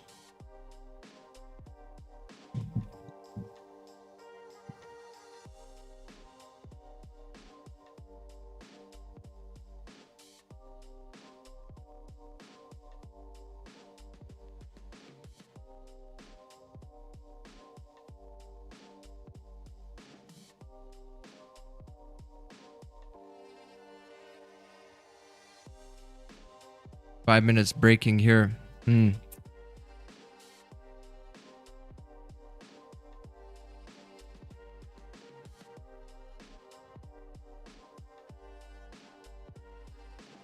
don't know. I think I hesitated too much today. I hesitated too much. I'm gonna come in. I don't like this 5 a.m. I think I'm gonna come in the next day. I think the problem that threw me off was this trade right here. I think that was the one I was meant to catch, but yeah, that was a tricky one. That one's kind of happening quite fast over there. These ones are a lot easier to see, but they brought the opposite direction.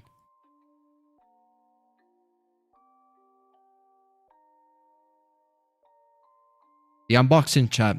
To be fair with the unboxing, I think the markets boxed my psychology in today. The best thing for me to do is to step away and just wait for the, if anything else, is to wait for that pre-NY volume to kick in, because this is a London session. This is like the tail end of the London session moves right over here. Like, even if this plays out, I don't think I want the smoke. It's the tail end of the moves from when London session opened here. Boom, boom, boom, boom, boom. This is now, we're already heading into pre-NY. We're already heading into a new session over here, so might as well just wait.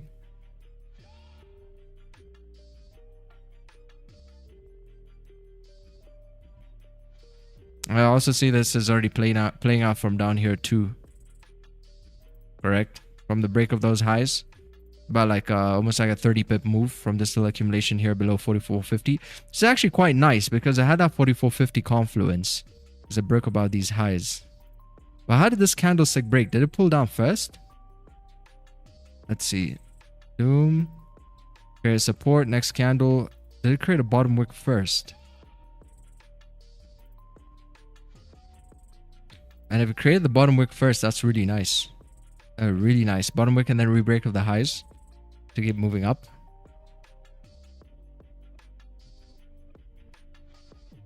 High volume of puts on gold. You're stuck in.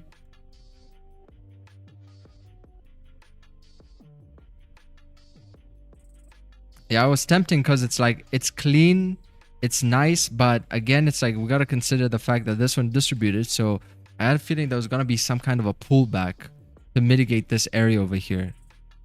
Also, the 5 minute was extended. I was actually looking at the 5. It was a fresh 5 minute candle. I could have considered it. But you see, the candle was not also like that fresh on the 5 minute. But I do like where it's sitting. You know, overall here, it's sitting at 44.50. It's quite a nice mark to sit on. Voice out? What's voice out?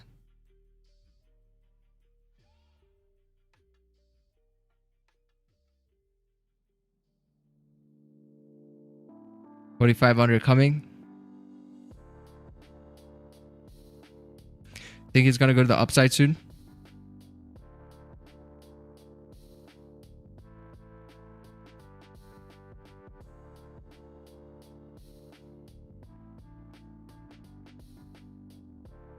See, I might look for a long setup. We tapped into and rejected the 4-hour POC. If I get some bullish prints, I'm going to get stuck in to target 44.62.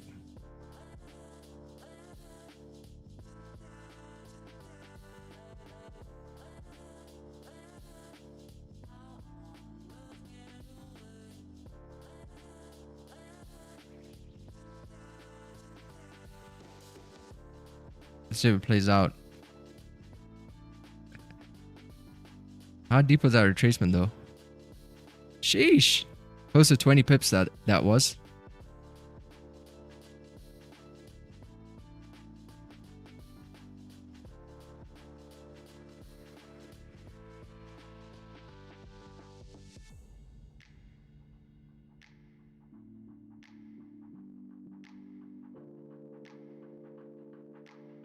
44.50.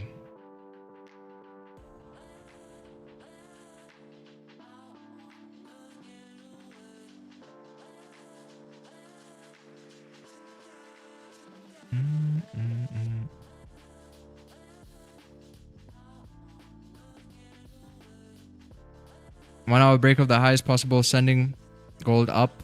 The Auli. Alright, it's nice because Auli's in your favor as well. Like for price to move up. So you don't have that weight, you know, of like this previous Auli which was bearish. So it's smoother for this one to move up if it wants to move up to correct this range. Right over here.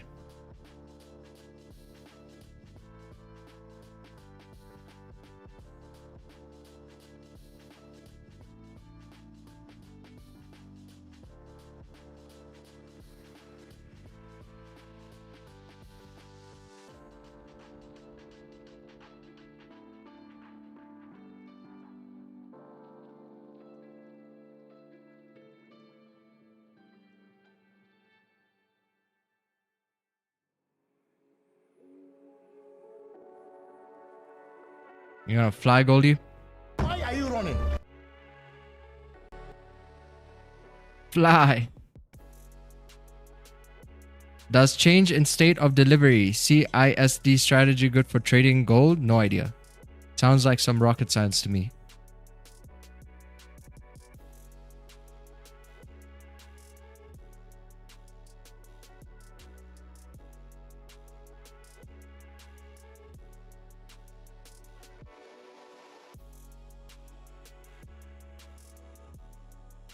Yes, it's in a distribution for sure right now. Looks like it did already kind of mitigate this on that pullback. See, that pullback can mitigate this area over here. And this is a second entry. First entry, second entry. Dune.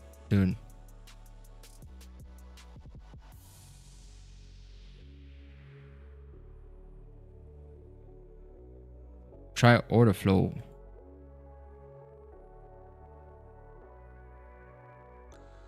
How's that trade looking, Joshua? Did you say you're stuck in for buys or sells?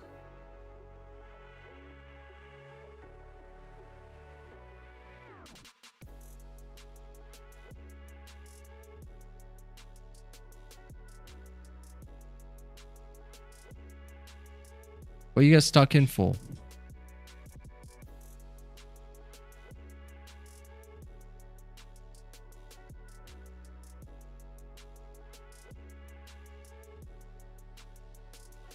It's approaching dynamic resistance here by SMAs. It's just too focused on the position right now. Position should be done, no? I just googled it and it just means that there's a shift in momentum. These are ICT terms that are getting crazy for no reason. Oh, shift in momentum. Yeah, this is like a shift in momentum.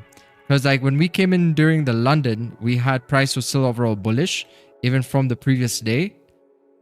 Which you kind of see better, I think, on the 5-minute. See how the previous day was flowing upwards?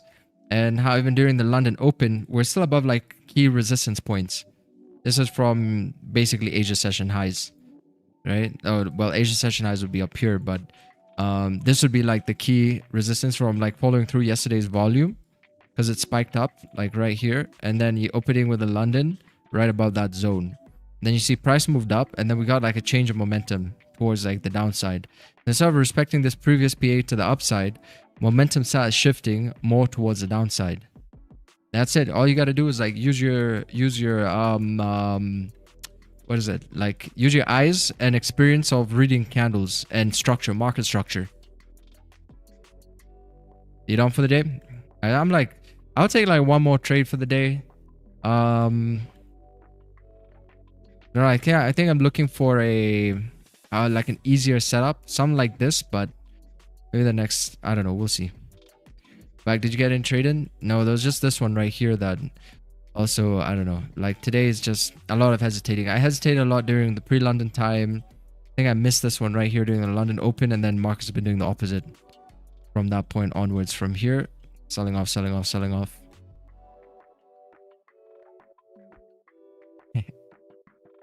It happens. It happens. A little hesitation. It's like playing out, which is crazy because I haven't seen one freaking fail. How has one not yet like failed? It's all playing out. You see, the problem with hesitating is you hesitate till the last very moment. And then the moment you take the trade, then it's like a losing trade. Because this is crazy. I haven't seen like so many back-to-backs like this. Here, here, here. 3, 4, 5. Because even if you look at these setups, for example, this was a tiny one that broke above the high, correct? It didn't break the lows. You see, there was no confirmations to the downside. It only broke the highs. Okay, so that's one. This one, there was no buy confirmations here. Because remember what we said when this was setting up? It was like trickling. It's trickling. We don't like trickles. Because you know what trickles, it pulls down. You see how it even like broke this high and then it pulled down? That was more of a trickle. But it looks smoother once it created this double top right over here. Now it started looking a little bit more formed. So once it actually started breaking these lows, that was a confirmation. Right? But there was no buy confirmations here because of that trickle. And we had that SMA crossover here too. Break of the lows. Played out beautifully. That's 2. Then the third one here, this was a bit of a tricky one because it created like that one support. It was still worth investigating because this could have come in like sooner. So if you're looking for sells, entry would have been like right here because this is a section that you're looking at, correct? This is a section. But if you want to be safer, then this would have been the wick to break for safer entry. But I say it couldn't get to that wick like all at one go, so it ended up creating like a support right over here. It pulled up based off of these entries. See those 2 wicks, break those lows, pull up, but still respected stop losses. Because let's face it, if you got like 16 pip, 20 pip stop loss, you'd still be good over here. Then price continue to move down. But even if you got in on that break, let's say, and you just look at that as a break and continuation, which is sometimes what I do as well when I'm trading is, and it's what I'll do is I would see how price is progressing, and if I see something like this happen, and I see it break structure again, maybe just get in for the continuation to the downside. And you can see that follow through was quite nice there too. And we had the smaller one right here. You got the smaller one, and surprisingly even the bigger one played out. And it gave it a pretty decent push before that pullback, about 35 pips.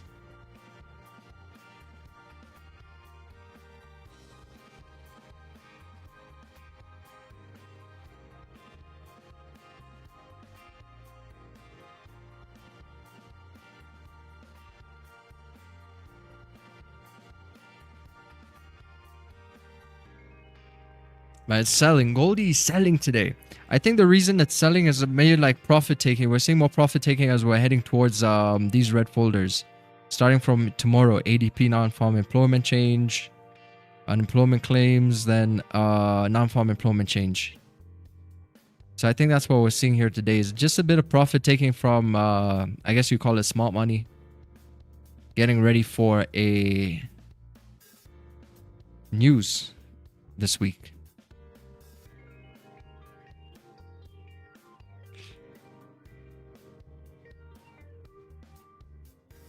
How many trades you taking today, chat? Leave in the chat how many trades you've taken. How many trades you guys take today?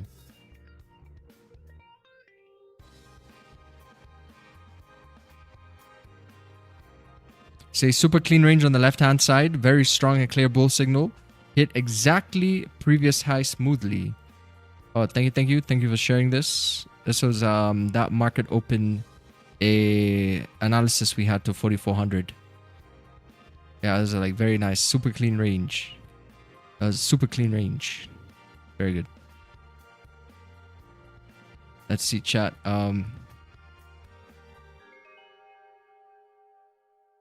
We got what? 1, 0, 0, 1, 2. Holy, look at how disciplined the chat is here. See how disciplined TFX community is? 3 trades, 1 trade. Amazing. Amazing. Even 4 trades. Maybe you're up for the day over there. I took a gold buy, still holding. Oh, you're still holding. Well, where are you holding to? I'm sitting in my 3rd one today, currently at break-even day. Yeah, it's a very delicate day here for me. If I take another trade, Whatever the outcome of that trade is going to be, I'm going to be like sitting at a break even, potentially. Break even or potentially -1% if it's a losing day. But if it's a winning day, then I'm going to be up about like 1.5% if we can get a winning day here.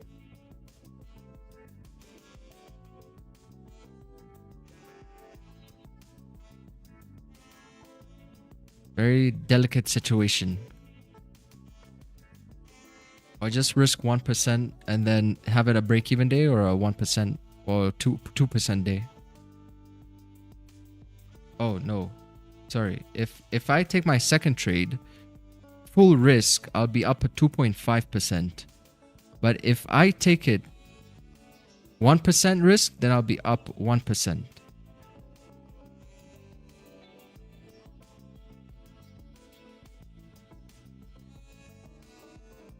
Trades, we got 3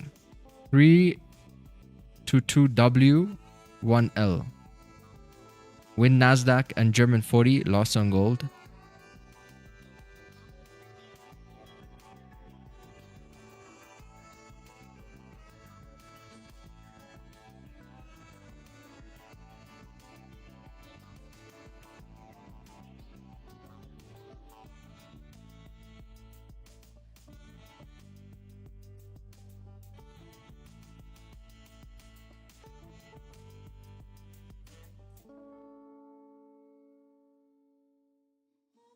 Looks like GJ is also in a distribution right now. Let's come back to retest.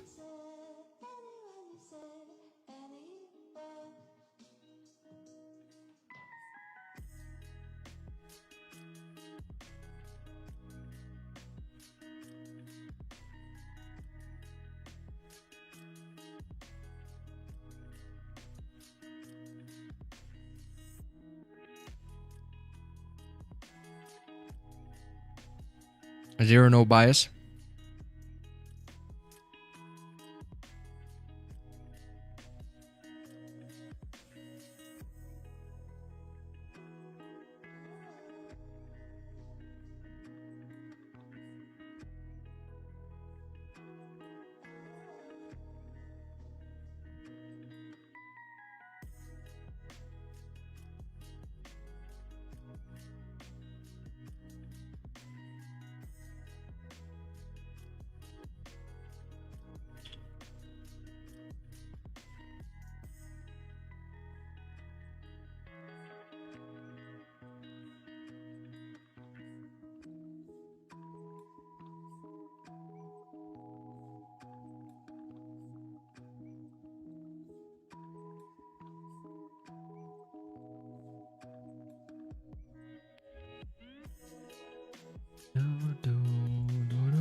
All right, chat. I'm gonna leave you guys some analysis. So we're sitting at 44.50 right now, but there's a lot of range to fill up towards a, what's it, like 44.68. So this for me still looks appetizing, to be honest, for price to keep moving up or to move up. The issue is we're seeing some selling pressure today. Like, price is clearly struggling. We got 10 minutes for this hourly closure, and it may still be respecting this area right over here. Plus, it's in an accumulation reversal signal as it broke these lows to continue to move downwards. I do want to see it move upwards, but the way it's acting right now, it seems like it's struggling quite a bit. But if it does, if you do get some buy confirmations, you got like a 5-minute resistance here. So I would say like the safest thing for you is like wait for price to break above 44.57 on the 5-minute time frame, and then it's a little bit more smoother sailing at that point, because you're even above the hourly, this hourly structure right here, and then you would see price starting to move back towards the upside, such as this. You'd see a candle do this, and then the next candle open like the next 9-20 minutes, and then that would be more of like a signal or a sign that that can become a potential fake out, and then you could start pulling back up properly, right? Because we don't know like the structure that's going to build here for potential moves, but I know this is a structure that's already been built that's going to hold some kind of a value here up until, you know, probably like New York session open, that you could probably base a trade off of. But right now we are flirting with 44.50, and if I'm going to take a trade, I just need to monitor this area here and see what could make sense. Because if we hold the zone until that new hourly open, then I could look at this as a potential signal here for a break below these lows for a sell towards like 44, 43. It's about like 51 pips. It's got 51 pips. You can see it's like rejecting, but we're getting a lot of selling momentum in the market here today. So you see this rejection wick. Sometimes that creates like a false illusion of a support. So if we end up like actually breaking below these lows, there's a chance we fill this range, right? And on the 1 minute, you see a little bit more structure, right? What do you see over here, Chad? We got like left shoulder head, potential right shoulder forming here, correct? So we're gonna wait and see how this actually performs. So I'm personally gonna wait until the next hourly candlestick to open up because it's cooking right now. This is kind of like the next zones that you want to be looking to see where price is gonna distribute. Like right now it's cooking one. This one's probably gonna play out before the new hourly opens, especially if it starts breaking these highs right now to fill this mini range. But overall, we are stuck inside the zone, like from the support to that resistance. So this is the play area. The sells look the cleanest. To be fair, the sells look the cleanest if it breaks these lows. The buys, you got to be a little bit patient for the buys. You know, if you're one like a much safer analysis, this is the zone until something cooks up right over here. Right over here by 44.50. But we don't know what that's going to be yet. Right, but we can see we have a buy here and we have a sell below support. So those are key zones, guys. We'll see how that plays out. It might end up taking a sell. Might just be a selling day. So we'll see. But I'm gonna head out now, and I will catch you all tomorrow. So take care, everybody.